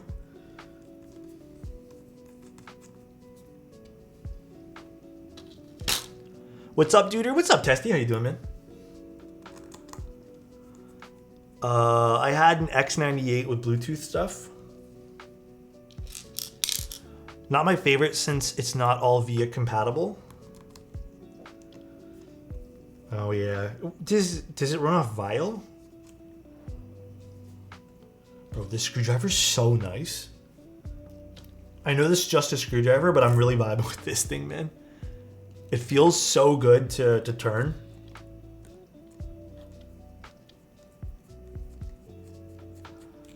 Work died down. Hello, chat. Dean, what do you do again? I hate asking, but I'm so curious. It's satisfying ASMR? Kinda is. Are you able to keep the screwdriver? Gosh, if I end up giving away both units, though, I don't know if I can keep the screwdriver. Because I think I'd have to give away the screwdriver as well. I don't know. We'll see. If I give both away, we'll see. I'm a car detailer and full-time student. And before Dane's a commercial pilot. Hell no, I hate flying. Flying was nerve-wracking. You guys know I only flew for the first time 2 years ago. Yeah, about 2 years ago. My first time ever on a plane. Got to give away everything. I'm going to say this, okay? I'm going to say this. Let me pause my music for a second. I like seeing other people happy with the giveaway stuff. I don't know. I like giving away stuff. I like people being happy. I think I'm very fortunate that I get to keep a few really cool pieces here and there, but I want other people to have some of the cool pieces too. So, were you scared of flying? I was very scared the first time. Very, very scared. I was pretty panicked. I'm not gonna lie. Did I get all the screws? I missed one over here.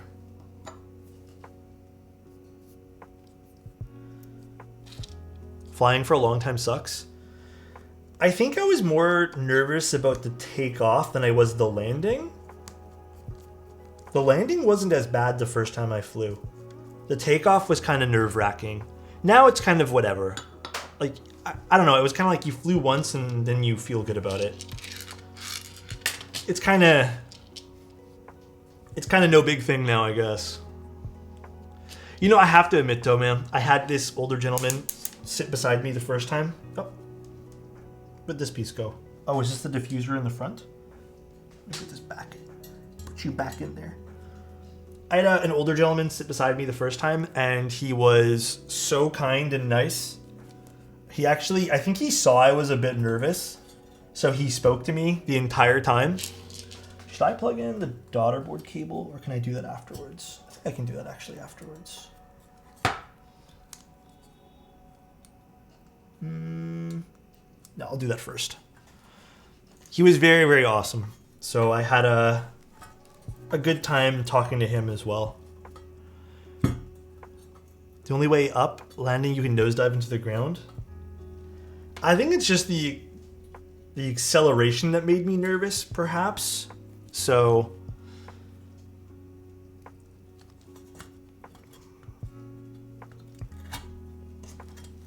maybe that's what it was. You know? And I guess I'm using these screws.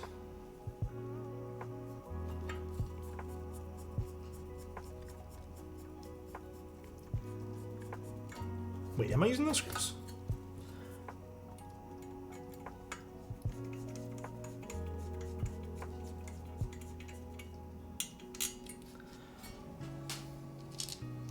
It's a cool idea for top mount.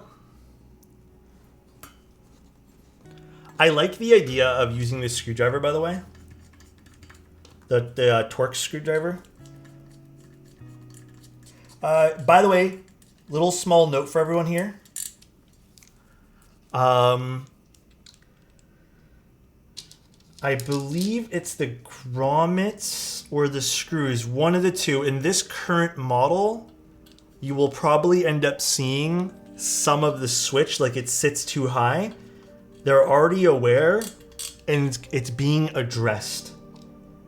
So they already know that it's sitting too high, and I don't know if the screw shape is changing or the grommets are changing or something like that, but it's already being addressed. Hold on a sec. I'm twisting this out as I screw.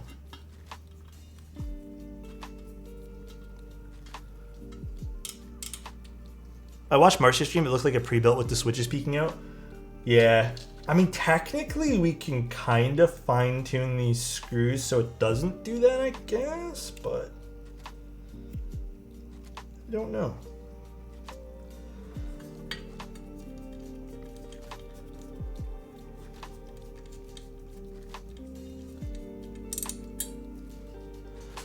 Hope your day's going. Hope your days is going well. I mean, everything's going pretty good, I'd say. Is everyone having a good time on stream? I don't know. I hope so. I feel like it's a nice day today.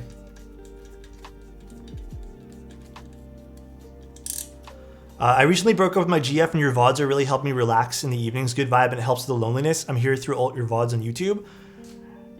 Dude, I hope everything's okay with you, man.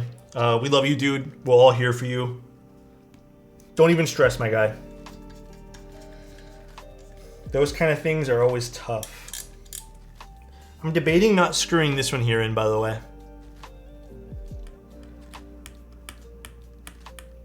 I might not screw this one here in, by the way. I might leave that one there. But yeah, this screwdriver, nice. The fact that it has like you hear the clicking sound, so when I do this, you'll never over tighten this, hopefully. Very awesome. I like that a lot. Interesting little add-on, interesting decision to have with this. Pretty cool. Ball spin? Dude, we went from everyone never redeeming this to now it's being redeemed every day. Here, I'll make it more visible.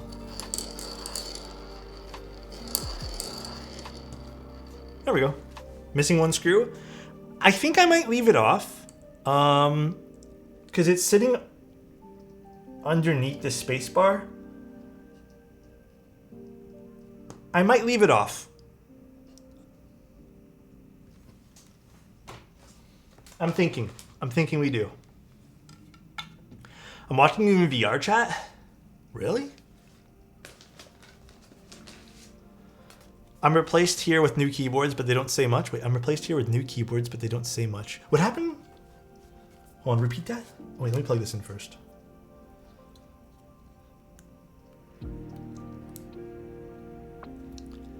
I'm saving up for a flip spacebar. Gotta have the highest 200K. This goes this way. Got it. Got it. And they say you gotta keep this on a low angle. Then kind of just drop it into place. I think we got it. I think we're just gonna screw it all together now. Okay, so now I need the long screws.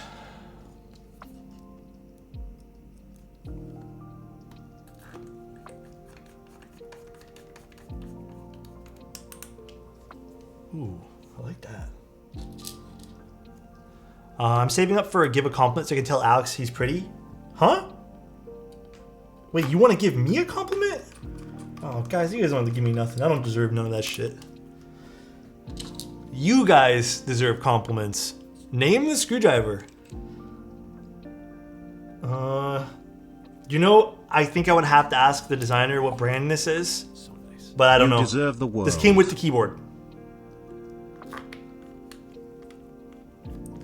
Thank you, Jordan. I appreciate the tier 3. Holy crap. Thank you so much. I really appreciate that.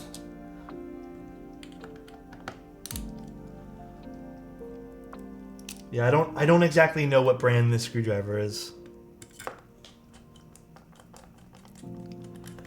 Did we get the pen pop? Nope, I have not done it yet.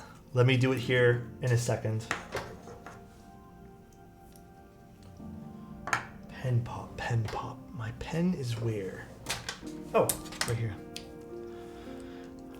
Here's a conspiracy. Compliments to Alex are free, but we have to pay for them. Oh my gosh. Here's the pen pop. Still the most beautiful sound in the world. Love it. Very nice pop. Agreed. Okay, I will give them bonus points here. At least the hidden screw design doesn't impact any switches, and they tell you to not put those two on in the instructions. Because usually I have to clip switches and do all this other weird wonky shit. The only thing I'll minus a point for, so maybe it balances itself, is I do wish instead of here, it was maybe here or here, not next to the spacebar. Spacebar is very delicate. Ooh, that is nice though. Tolerances are all mucho bueno here. Looks good. Where can we buy the pen? It's from CW&T. CW&T? Am I saying that right? Yeah.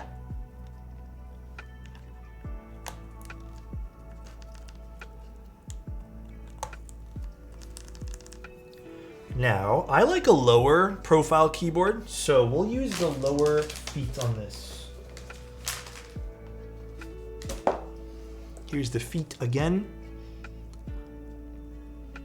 Very pretty. I'll show you guys a little bit up close. So it has that same pattern all around the feet. And then you basically press these, slide it on, and then unpress it to lock in the feet here. Yeah, I put Wasabi on my daily driver keyboard. I don't know, I think it's a nice choice. Personally.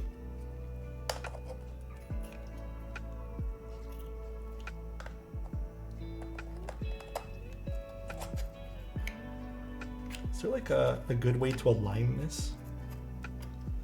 I feel like I'm not aligning this properly. 1 second.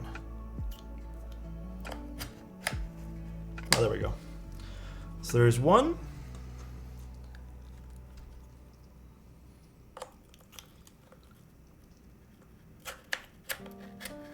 And there's two.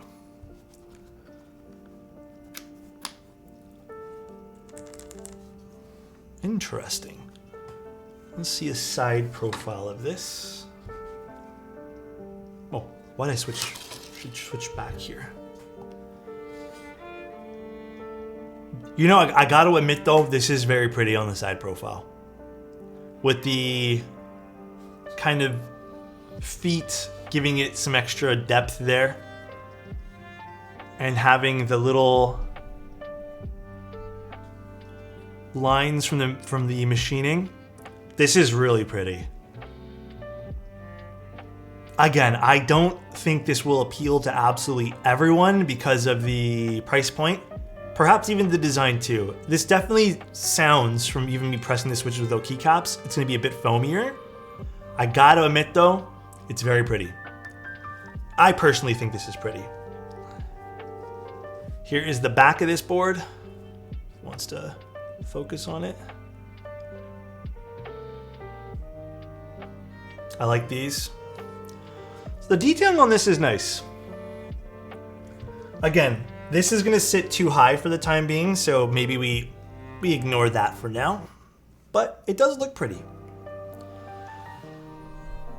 The switches should all be a bit lowered, which is gonna happen in the final version of the board. Although, I bet we could just literally add O-rings to these to make it stop compressing so much and fix that problem with the prototype anyways. All right, now for keycaps. I don't know what we're gonna use.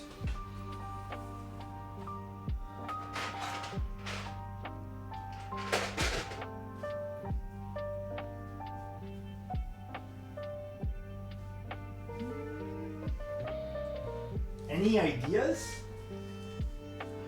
My first time joining stream and having such a great time. I'm glad, Kin. I'm really, really glad. Yeah, I will say this. I know this design is not going to be for everyone, but I am so happy that they decided to do something a little different. I get that the price point's very high. Again, 100% understand that. This is not going to be a keyboard for everybody. However, so far, with the machining, with the ano, with all the premium little bits, this was actually very simple to build. It was actually kind of fun, too. I can see why this would be priced higher.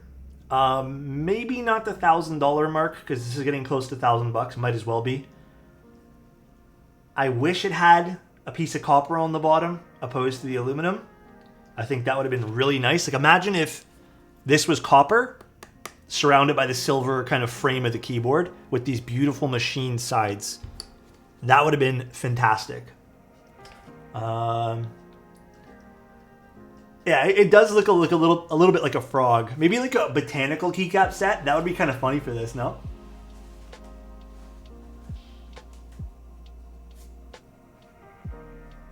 Should I use botanical? Would botanical be cool? Or should I do something very sleek? I'm debating.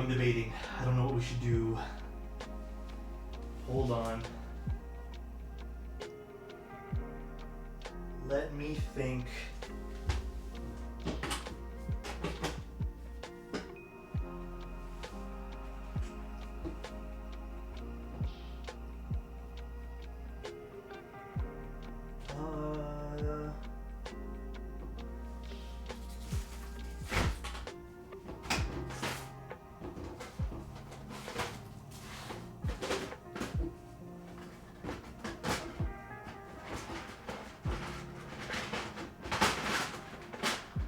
See what I got here.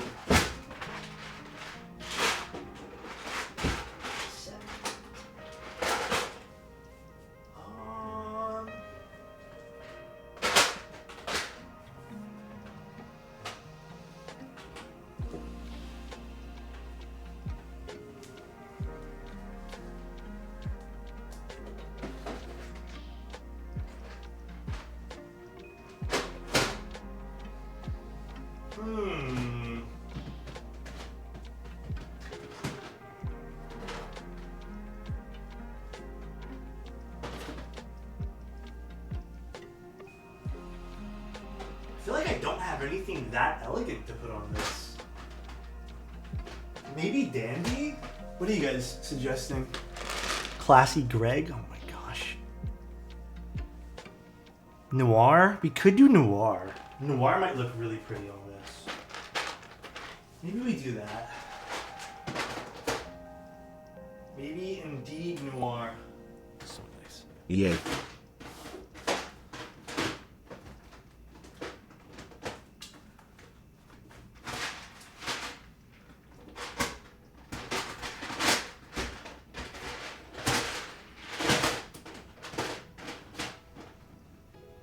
Actually, you know what? Yeah, I'm down for Noir. I think Noir would look super pretty on this. Beige, Muted, Boneyard. Those would all look really nice too. You know what we could do? How about Evil Eye? Evil Eye or Noir? Noir would probably look really classy on this. Here, we'll do a vote for Evil Eye or Noir. Evil Eye might look really pretty on this too. Slash vote. Oh no, slash poll. Poll. Hello? There we go. GMK set. Evil Eye Noir. Where could this handsome Triple man A, be? thank you so much for the tier 1, man. Holy. Also, SZA, thank you so much for the time as well. I really appreciate you, dude. Thank you, guys. Yeah, I hope everyone's doing super well today, man. I hope everyone's going to make this week sick, too. Like, it looks like it's going to be a good week all around. I think. I hope.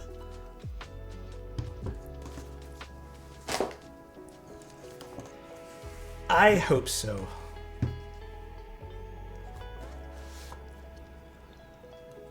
Can we use your R points to redeem new 7V emotes? Let me talk to Chozo about that. He knows how to do that more than I do, so.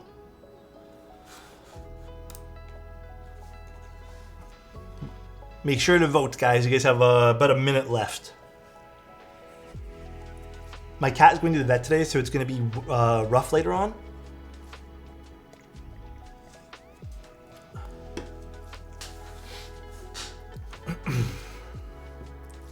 I hope it goes super well, Dane. Yeah, I can't say I've ever been to a vet before. We are considering potentially maybe a dog in the future, but I'm kind of scared. I'm not gonna lie. Evil Eye override Alex? Full of anxiety just like his dad? I feel you there, man. I'm just kind of scared of getting any sort of pet. I worry that I won't be good enough to take care of someone else or something else, or, you know, maybe it's just me, but I do have those concerns about myself sometimes. Cat's dental's like 2K. That is wild. EPBT Brutalist? Are you guys really going to split the vote?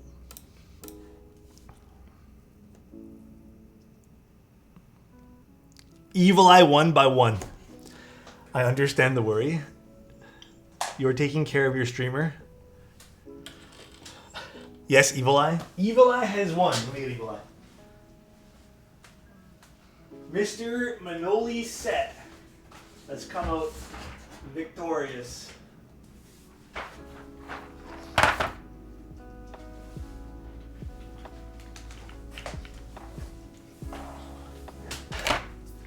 It's not rigged, please.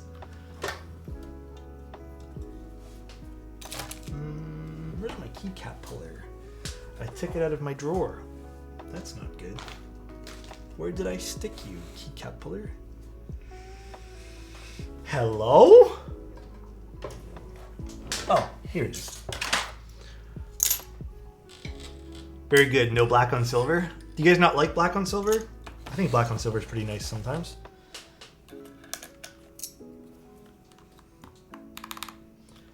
Yeah, it does sit a little higher than I'd like. I'm glad they're going to be addressing that. I don't think that was intentional, by the way. I think maybe from what I understand and gather, it seems like the grommets just compress too easily for the top there, top mount. Actually, that doesn't sound too bad. But it's definitely sitting higher than I'd like, as you guys can sort of see. It's just a slight bit though, but they will be fixing that. Alex, as well as chat, would you have any recommendations for 65 or 75% Alice layouts other than Keychron? I don't even know what's available for Alice layouts, and it mostly comes down to I have a bit of a disinterest in Alice layouts as a whole. So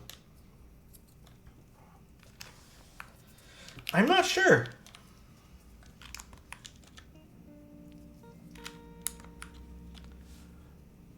TGR Lena? How expensive is that? It sounds really expensive.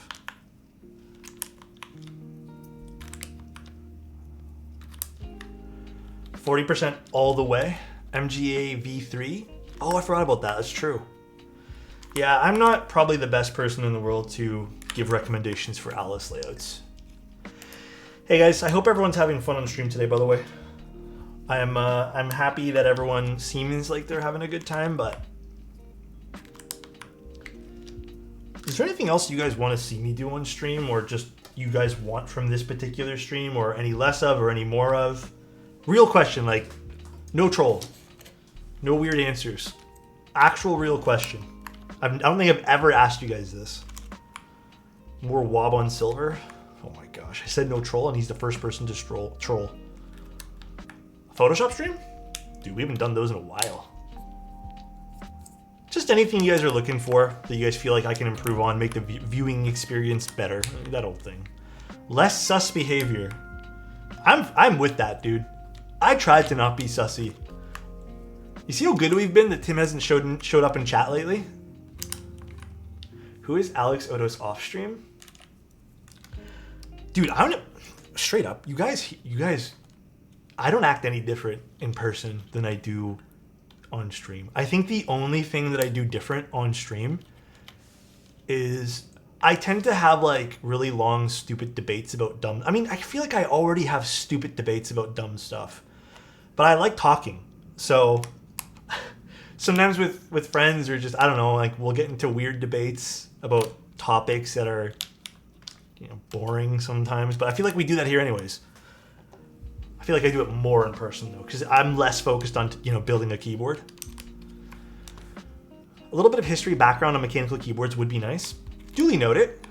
24 hours in date of Alexotos. You guys would be bored to tears. It's just me in front of a computer with my mouth open, probably. Just like building things. And watches their heads roll. It's not even their heads rolling, it's their eyes rolling inside their heads. Can we reintroduce soup debates? I don't know if we should.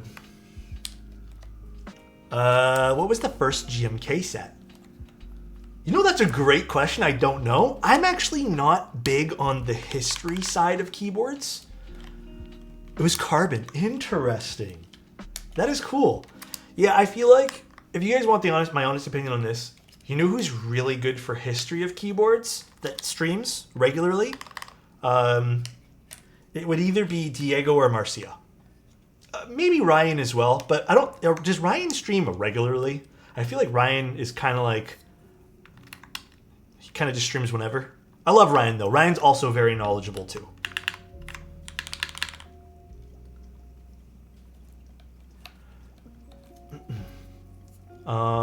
Charo?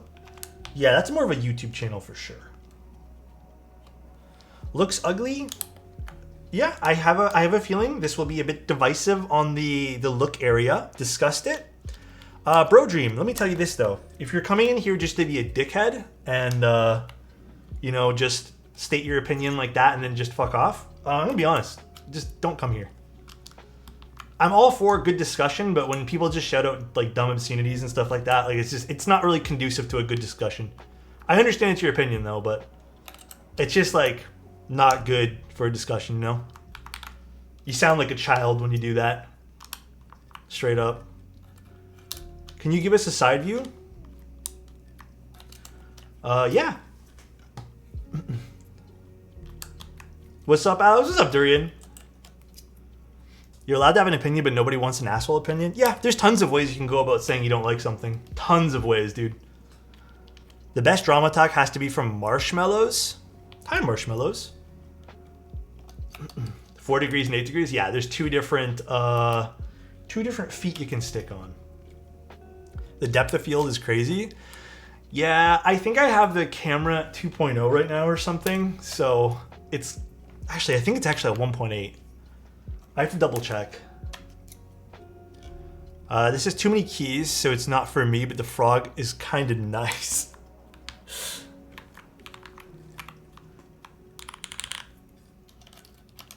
Gives a full view. Do I need to increase the depth of field? Like, I think I need to actually put this to like a, probably a 4.0 or something for the aperture.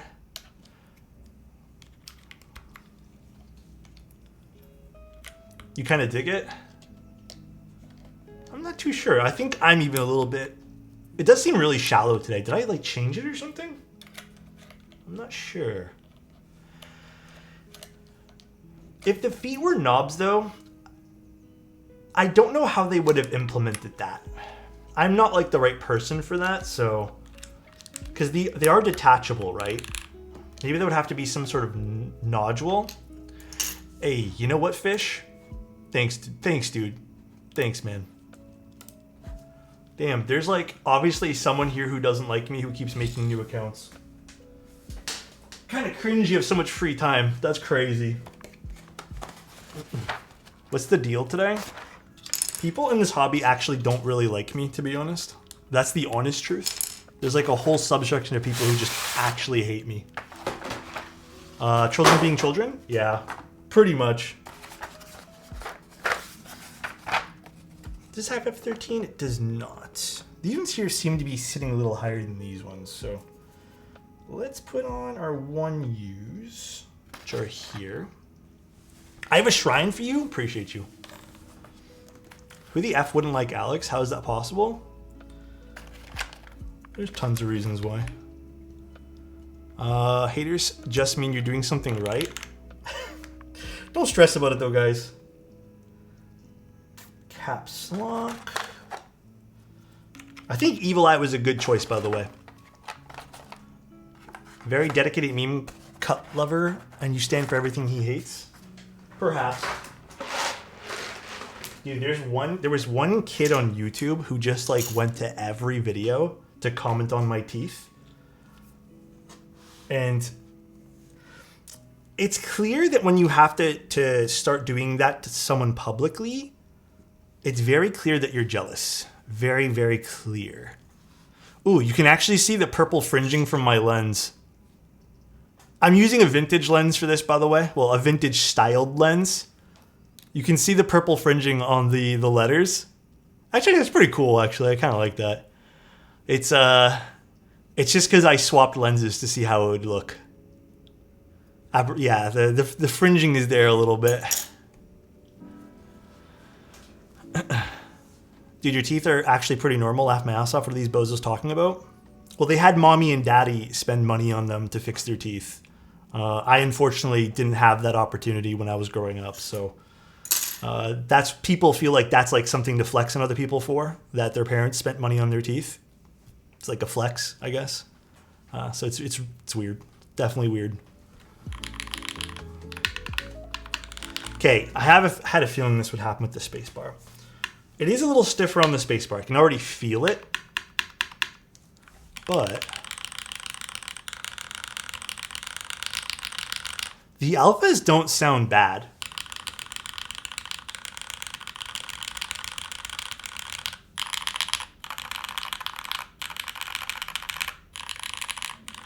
I like the alphas. So this is with Nixies. It's using the silicone and the foam and an aluminum plate. I would like to see a polycarbonate plate for this. I think that would be a really good choice. You know, actually, this is not bad. Spacebar needs some work, though. Let me tune the spacebar a little bit, and maybe we can swap out this spacebar, too. I do feel like I need to just add a little bit of lube.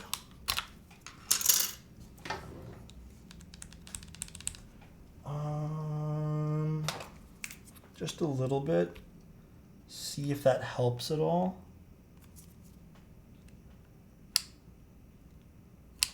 All right. Yeah, maybe we use something a little bit deeper for a spacebar.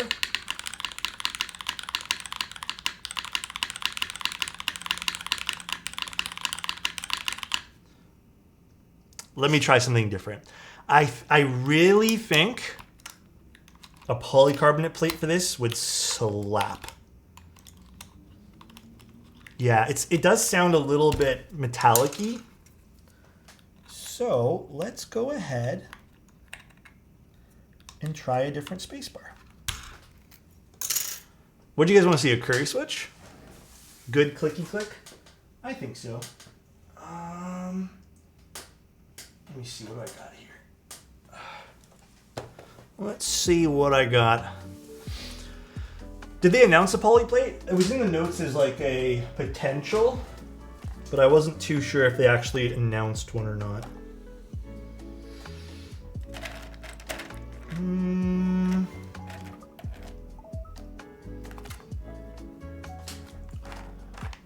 Let's try a Gateron cap switch first.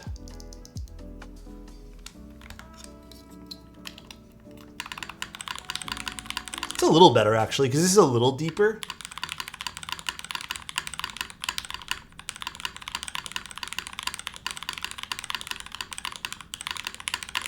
I still think it's a little too metallic. So let's try a Curry switch. It's probably the deepest switch that I have. But I'd say a lot better with the cap switch. Maybe this doesn't play well for spacebar sounds with something that's a little bit too clacky. And let's also try a cream soda, I guess. Let's try a cream soda first too. I think Marcia built with cream sodas.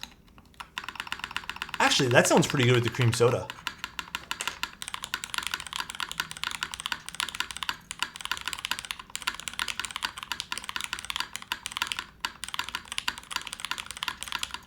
Yeah, I'd say that sounds better with the cream soda.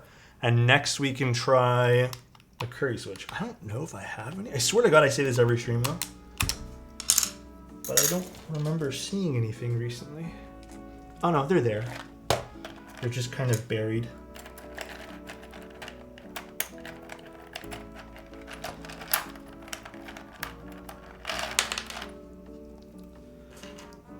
Got one. A BCP would work too. I still have one BCP from Dane that I need to put in his box still. Keep forgetting.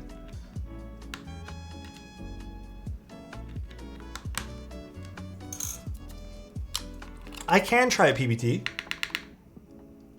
Okay, the Curry already sounds way better. I don't care what anyone says, man. This already sounds...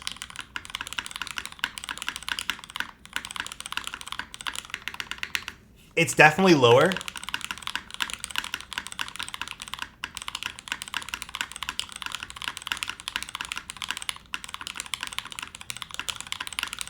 I agree with Alpha. It's still not my favorite. It definitely sounds the best out of everything I put so far. And I think last, let's try the BCP suggestion. Maybe that, because it'll be so loud, will be good. I really like the Alphas though, FYI.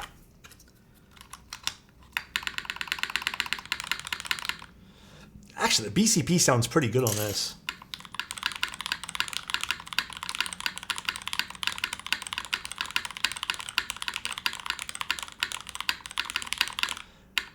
It still sounds, and I don't know if this is because the screw that's mounting over here, which you need to put in, it does sound a little resonant.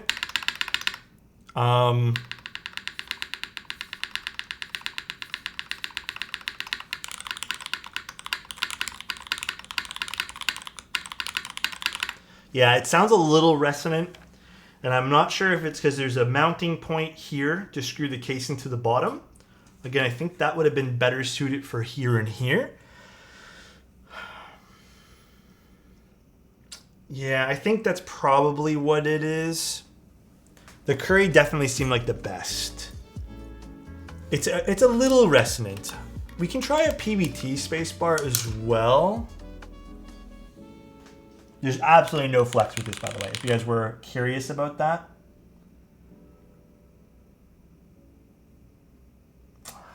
I don't think I can unscrew that. Let me see. Let me see if I unscrew this, what happens.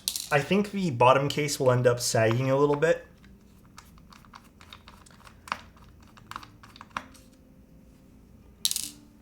Let me see.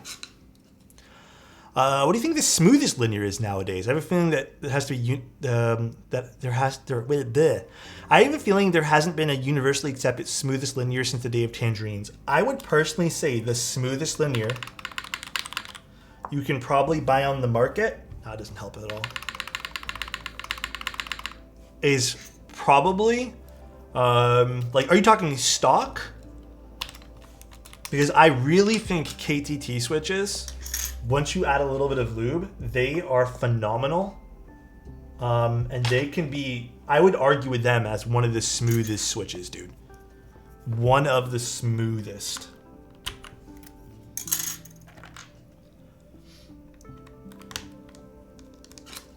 But I kind of think maybe the reason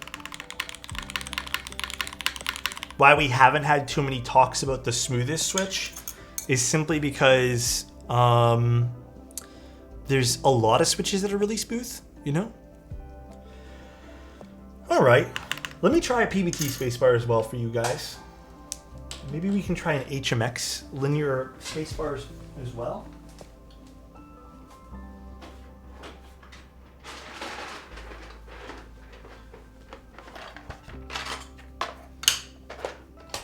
I think that was 70, right? Yeah. This is Cherry PBOW. I'm going to put back that screw though, because it didn't really affect anything.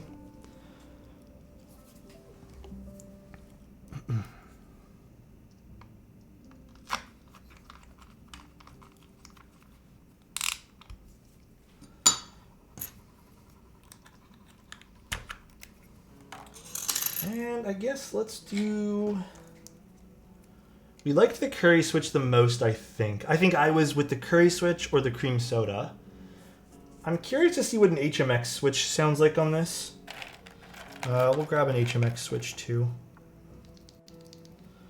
The cloud was nice. Do I have a macchiato anywhere? I think I'm completely out of macchiato switches. I don't think I have any macchiatos. Do I? I don't think I do. Okay, let's try an HMX switch. I think this is a cloud linear. All kind of has that metallic-y finish to it. Do you check the stabilizer was wired? Or sorry, if you check if the stabilizer was straight? Yeah, it's not the stabilizer. It's literally the plate. It's because there's mounting points all around where the space bar is. I would say typically, again, I'm not a keyboard designer, but what I've seen that constantly causes this kind of sound is mounting points. There was one that we opted to not screw in with the grommet there, so that should have helped a little bit with reducing some of the stiffness, the metallic-y kind of stiffness and feedback from a spacebar. But it seems like it's not helping too much. All right, and let's just try a PBT spacebar as well.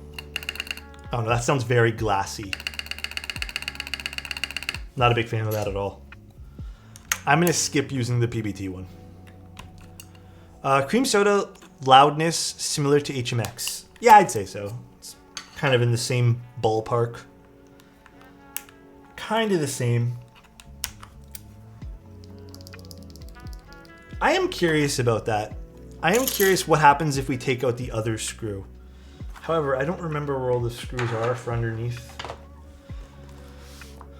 Let me see. Let me see. Do they have like an illustration or something?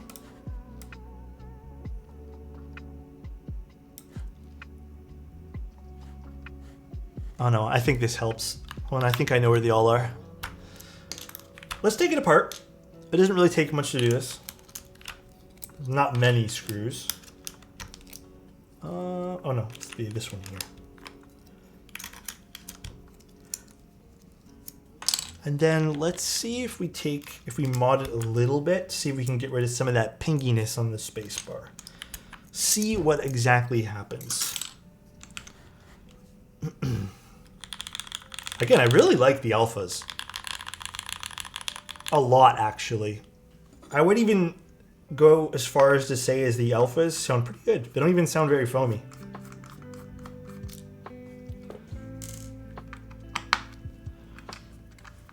The cork mat is from Novel Keys. It's called a corky, like the League of Legends character.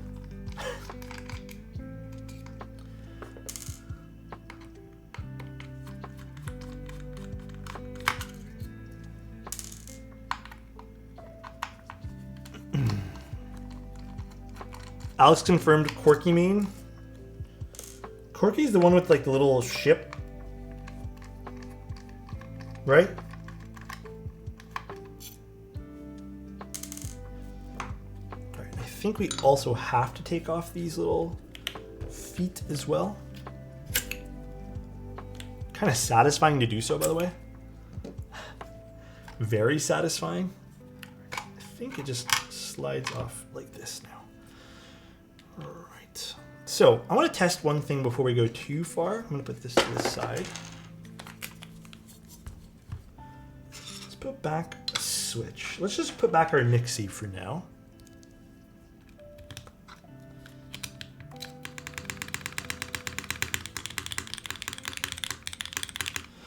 So that's interesting to me.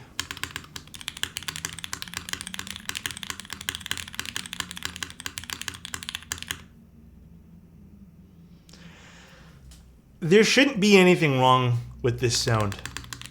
I didn't even put the bottom case back on, right? So it's either... it's something mounting underneath here, and I have a feeling it's this.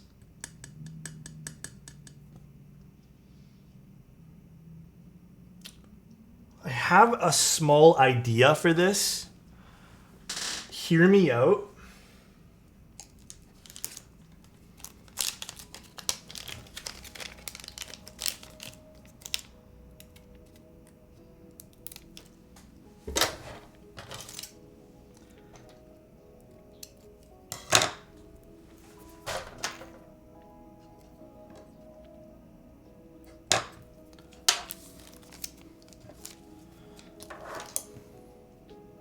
I'm just going to screw in this particular screw just so we don't have any sort of, you know, room for doubt here.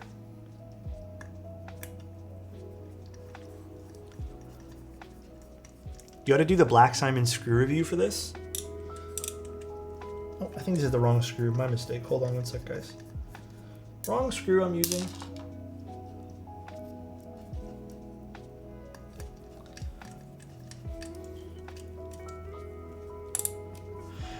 I do agree. I don't think there should be any mounting points underneath the spacebar. I am with you 100% on that.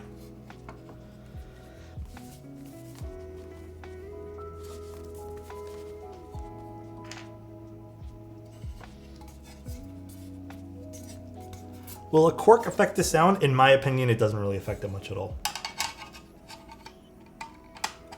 I would say the material of the cork versus the other dust pad, not much.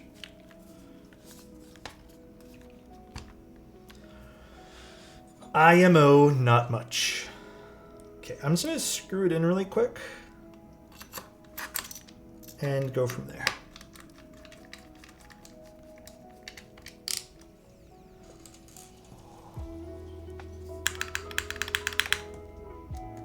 I think that actually solved it. Hold on.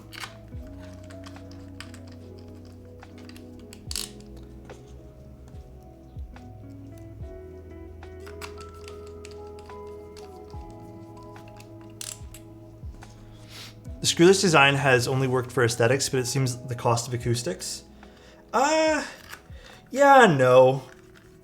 I think this is just unfortunate placement of a mounting point, which seems to be remedied, maybe, hopefully, by a piece of tape, which they can easily include on the final production of this.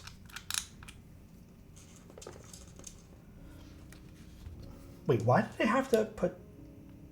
That was really easy to put in. I don't understand why I had to do... Oh, for the mount. Never mind. I know what I'm talking about. I don't know what I'm talking about here. Ah, it's back to sounding glassy now.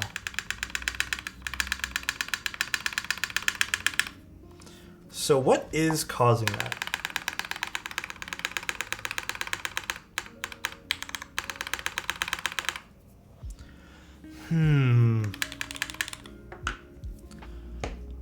Let me see something.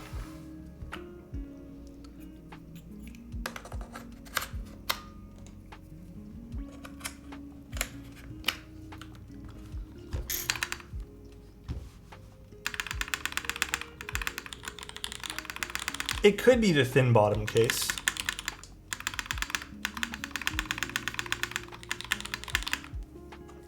Okay, I'm just gonna be, if you guys don't mind, I'm gonna be going back and forth with this a little bit. If you guys don't mind.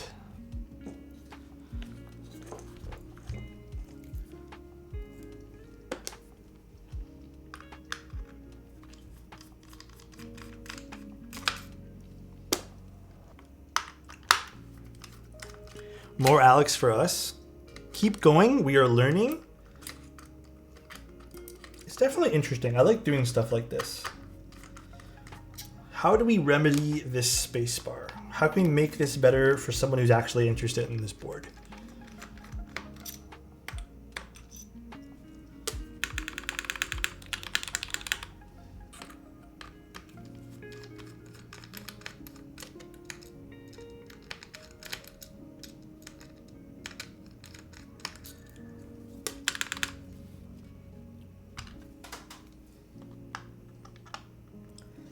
And I'm curious, does it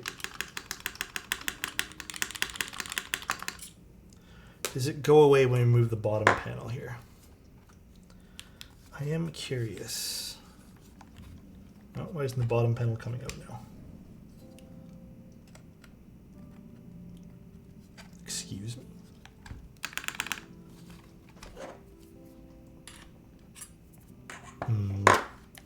What's the ultimate force break? What do you mean by that? Did I miss a screw? No. 1 second. Try another spacebar. Did you trim the plate? No, I ended up not doing anything more to that particular board.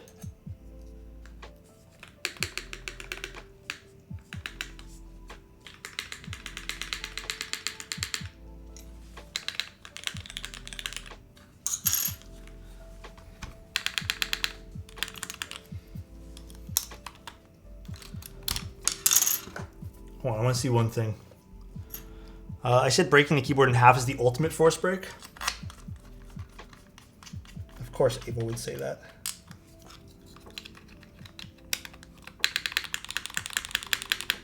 No, it's still very harsh acoustically. It does seem to be the tighter this is screwed in. However, I have a small, quick theory about this, but I'm having trouble removing the bottom piece from the case. 1 sec, guys.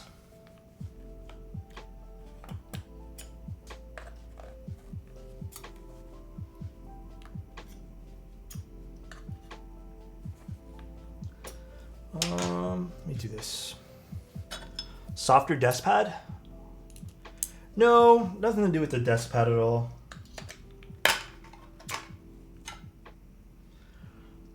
My theory, though,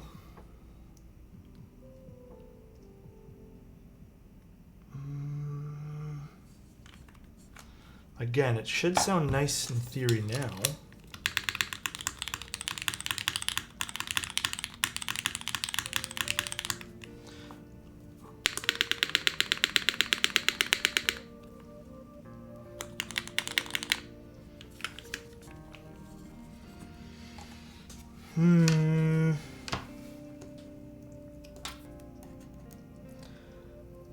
I'm just gonna try some stuff out, and if it doesn't work, it doesn't work. We know this can sound good. However, it might even just be due to it needing to be force broken. So with that being said, I'm just gonna try something.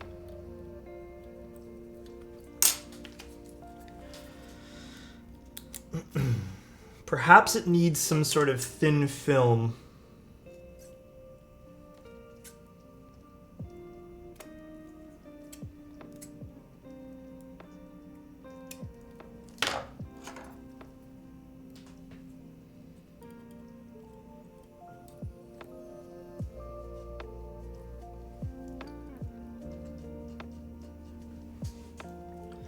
Actually, these little middle pieces that we end up having, I'm just gonna stick here.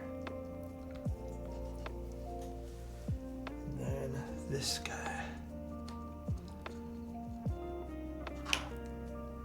it sounds really good without the bottom piece, and I'm just wondering if it's just causing some extra resonance here. Not even so much due to it being thinner material, but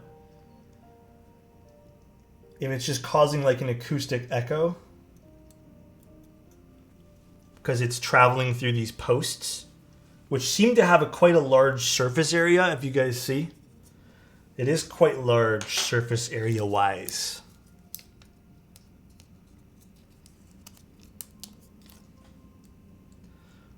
Where'd my scissors go?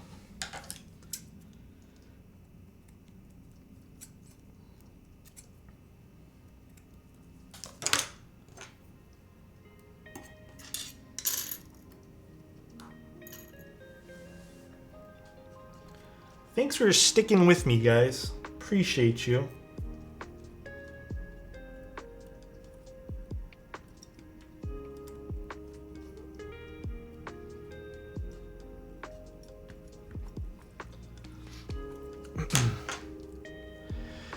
Yeah, like some people are leaving hate comments on my video about how I type. Honestly, Monkey, I get the same thing. I don't know if you saw earlier, someone came to stream to be saying mean things to me. Most I can say is those people are A, jealous that you had the confidence to put out something, and B, those people literally have no time on their hands. Think about it like this, right? When you have someone who is genuinely, he has so much free time that he has to sit on YouTube to comment and criticize on something that doesn't even affect that person, and that really like won't change the way the world functions. Like you typing differently doesn't change anything in society.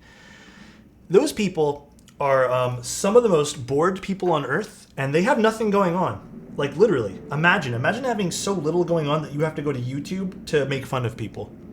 Yeah, Monkey types exactly like how I type. So think about it like that too, right? Genuinely nothing going on in their lives.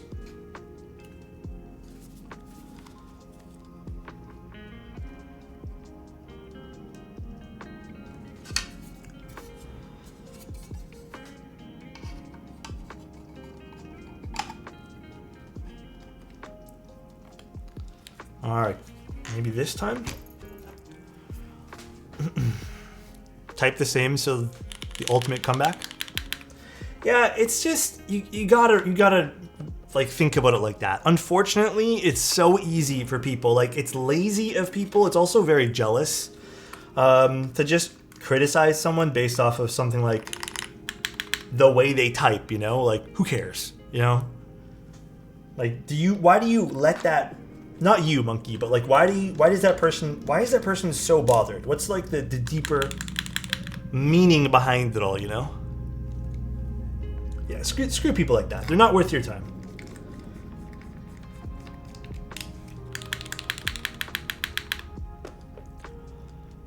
Are those knobs? They are not knobs.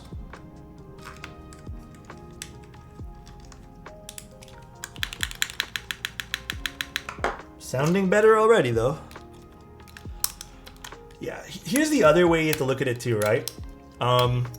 Okay. I think this is really important to talk about. We have to put the keyboard aside for like 2 seconds. Let's just say someone builds up their pillar to be this tall, okay? That's how tall someone's built up their pillar. So they're that tall. We'll use my side view because this will roll everywhere.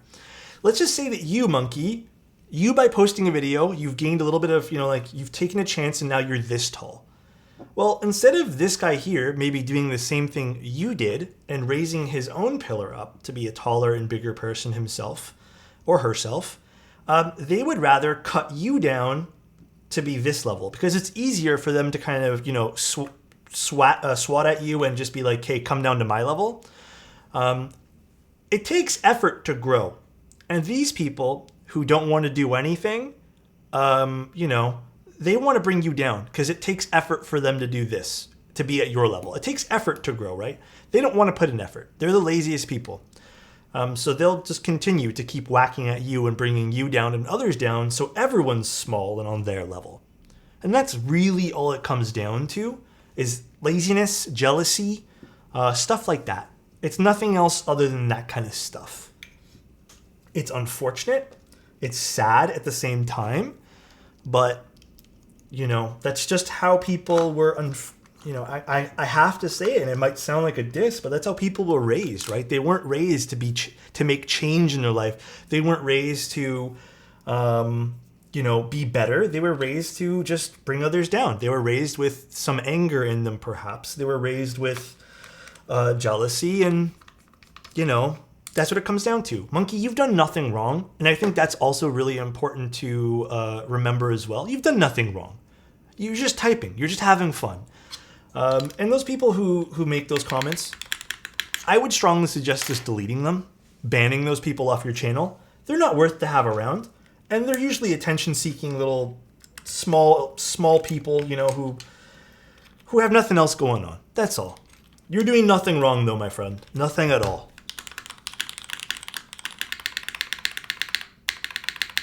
I think this sounds already a lot better, but we'll see. It doesn't sound as metallic-y now.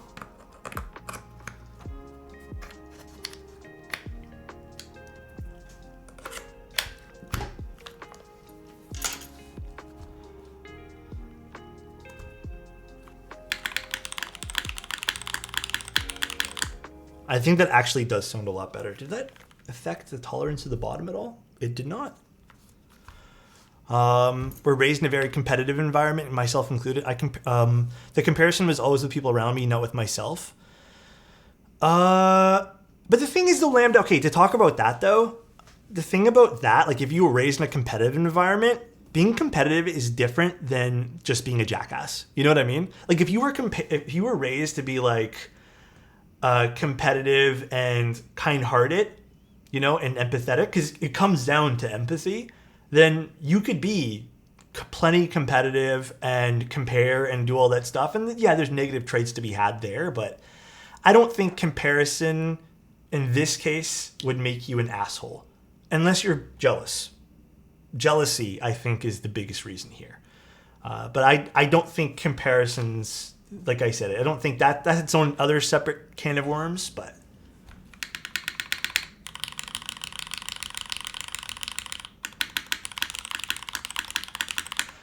what do you guys think? Is that better?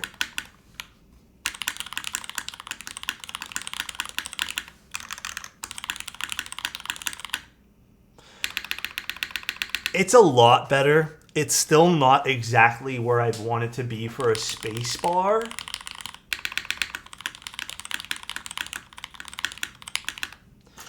Yeah, it's not where I'd want it to be for a spacebar still, and I don't think there's any other ways I can make this a little bit better, unfortunately. I think this is as far as I can take this. Let's put in the cream soda again.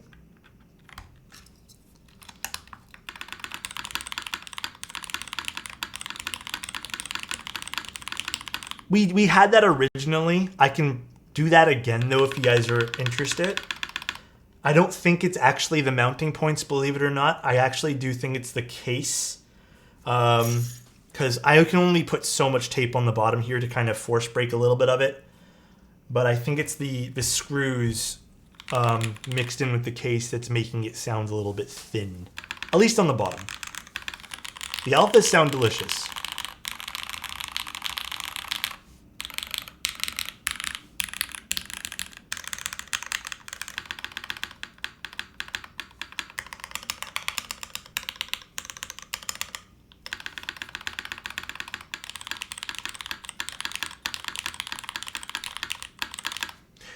Unfortunately, there's not much else I can do there. This board is called the LvL Type-01/80. So, my overall thoughts with this. Let's talk about some stuff I'd like to see from this company. I do like the design. I like the premium stuff. So, for example, well, actually, we'll just give it like a whole roundabout here.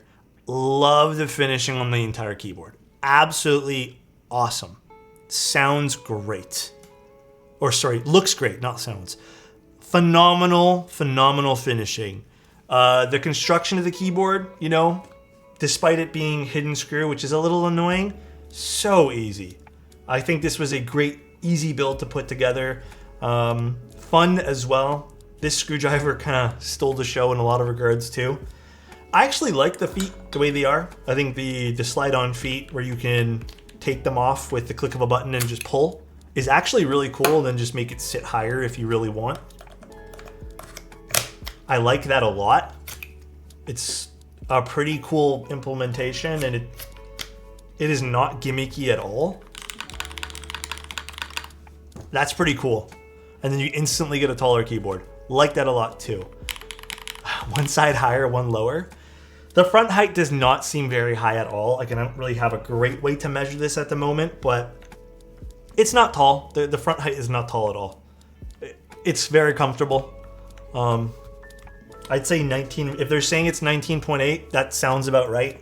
20 is the max I'll go before I find a keyboard to be very uncomfy. So, a little LED here on the front. I don't know if you guys can see that. So, okay, here's the thing though, right? Perhaps it's the silicone in between the PCB and plate. Perhaps it's the aluminum plate. Perhaps we need a polycarbonate plate. Sound-wise, with everything that the designers have included for us, being the foam and the silicone, which they recommend putting in, and I'd probably put in too, just the way this is designed, it sounds good. Like the alphas sound good. I do think maybe they need to go back to the board and move mounting points and kind of eliminate things away from the spacebar, because you know what? When it comes down to custom keyboards, a lot of people, they care about their spacebars. Even if you don't want to admit it, we click the spacebar often. Happens a lot. People like that, that like big bassy sound that comes from one, the clicky sound, the clacky sound, whatever. I think maybe focusing on making this the best sounding part. The alphas all sound good as is, right? So maybe some more focus there. I would like to also see a different bottom. I think the aluminum, if you're into the all one color aesthetic, that's fine. I do think a lot of other maybe acoustic properties would change if this piece on the bottom was copper. In terms of this not matching the rest of the keyboard, I don't even think that matters. I think it looks cool, it being all silver. I get that. But I think that if this was copper or brass or just some sort of stainless material, like something heavier that's going to create some different, variations in sound, I'd like to see that, especially for the price point that it's currently going for. Now, again, I get the price point maybe is towards the development of these cool feet. Maybe it's the finishing. I know they put a lot of work into stuff like this. Again, I've been following this project for quite some time. I do think there just needs to be some small improvements in that regard. And I think including, maybe this isn't small, but maybe including a higher quality, more premium bottom piece would also something that I would want to expect from this as well. Again, especially for that $1,000, close to $1,000 price point. Other than that, there's a lot of cool features to be had here. Another thing perhaps that I would say is to ditch the whole gap underneath the keyboard. Maybe make this a little thicker so that way there you can include things like batteries, stuff like that. A thicker bottom piece. I don't think I would have been mad if this was thicker at all and the feet just hung a little bit, there was a little bit of a, I guess, smaller gap on the bottom. Other than that, it is a cool piece to have on the desk. I'm not going to sit here and shit on it. I don't think this is ugly at all. I do think, though, this is going to be something that's very much beauty is in the eye of the beholder type deal. You might find this hideous. Some people might find this a little bit kind of distracting on the desk. I think it looks pretty nice. I do personally. I'm into kind of different things. Like, I like different weird things.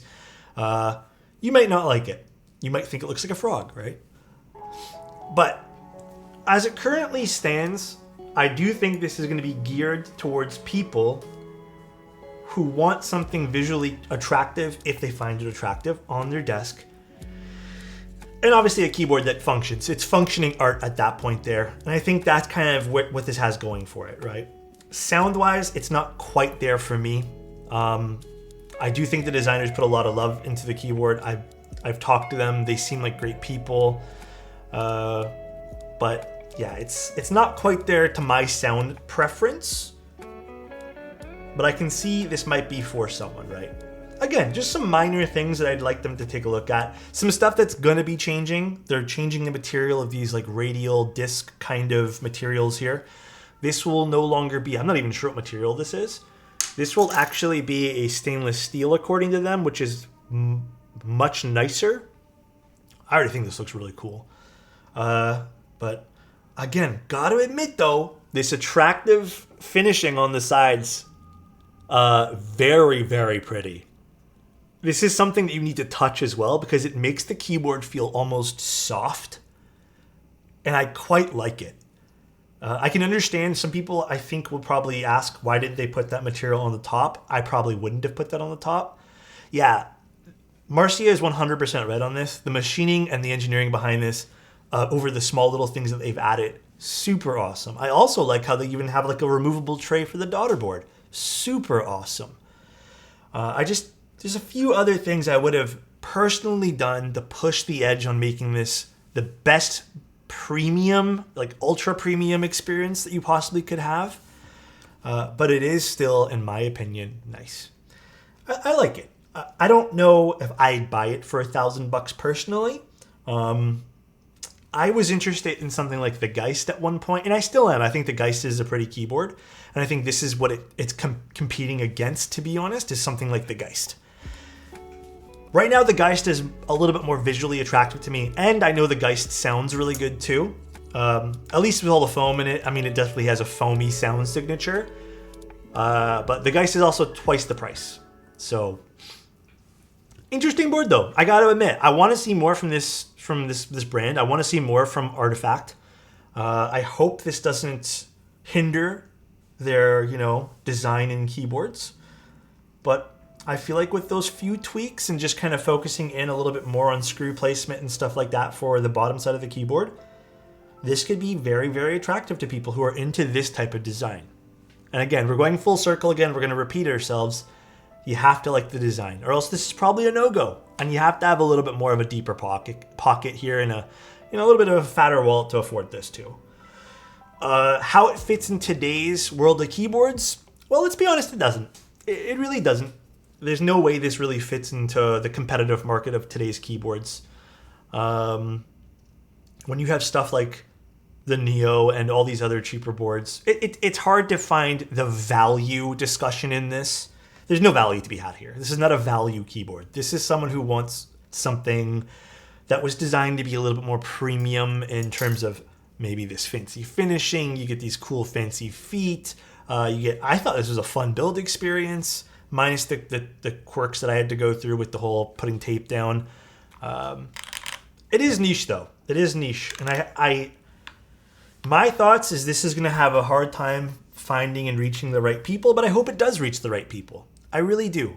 Because I do think that they have a lot of cool things in this board. Honest thoughts. I don't know how Marcia felt about it. I didn't actually catch the very end of Marcia's stream. I don't know what her final thoughts were, but I feel like that's a pretty fair assessment of this board in my opinion. Yeah, dude, I would also love to see a polycarbonate plate with this. And you know what? My experience with top mount style keyboards that have this kind of metallic-y sound signature, I guarantee you the top mount on this with a poly plate would sound so different. So different. Hell, it might even be a pretty good contender for like a good sounding, like solid keyboard. Again, I do think though, the mounting points need to be moved away from the spacebar. It's a no-no for me with spacebar mounting points there. Yeah, and I would like to see a little bit more options on the PCB. It's for machining enthusiasts and in the keyboard hobby and could use some tweaks. Yeah, I think so too. But again, I want to put this very clearly. I want to see more from this studio. I hope this ends up reaching the right people, maybe the people who really appreciate design like this, because I really, really like the time and effort that they put into some of the more finer things. Truly.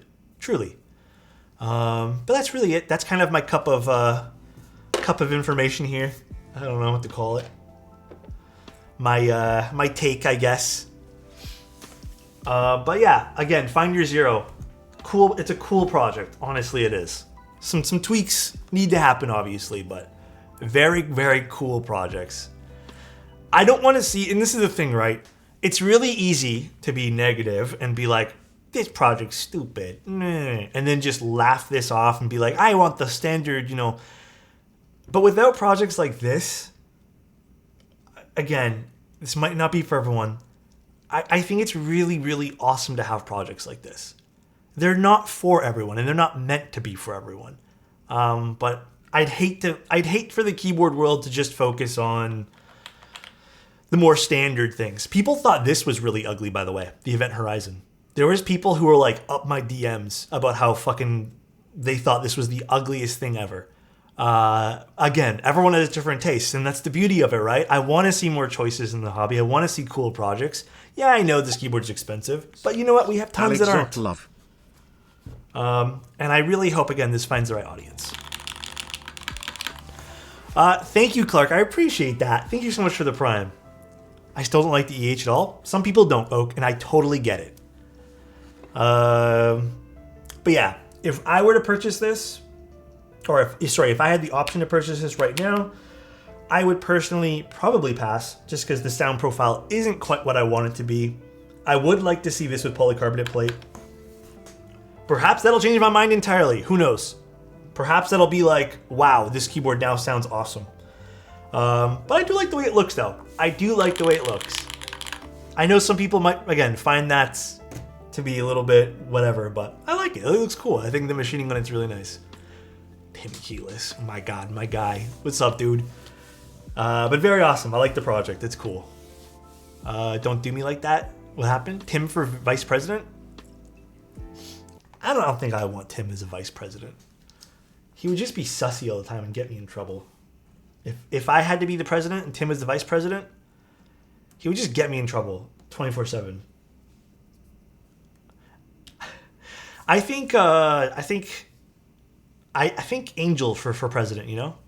And then, actually, you know what? Angel for president, Tim vice president. I just want to be a bystander on the side and see what those two do, all right? That's literally all I want to do. I just want to be the bystander on the side and see what those two get up to. Angel for president equals disaster? Tim, we'll talk about this tonight, okay? Well, Tim, tonight, we're talking about this. That's going to be our topic. Why you think Angel would be a bad president.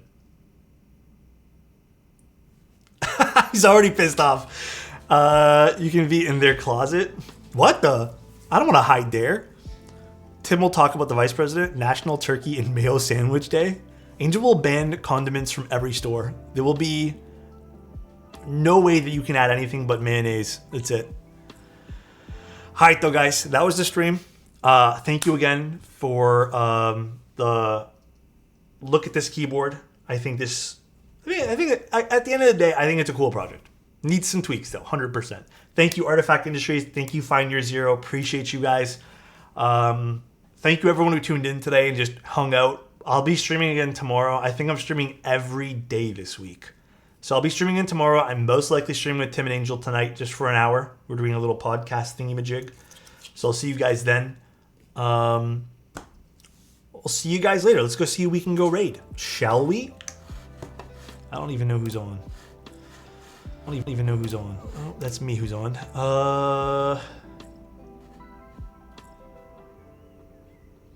How about we just go raid? I'm not gonna lie, I don't know who's on. Let's go raid Boom Razzle again. I don't really have a whole lot of friends on right now, to be honest with you guys.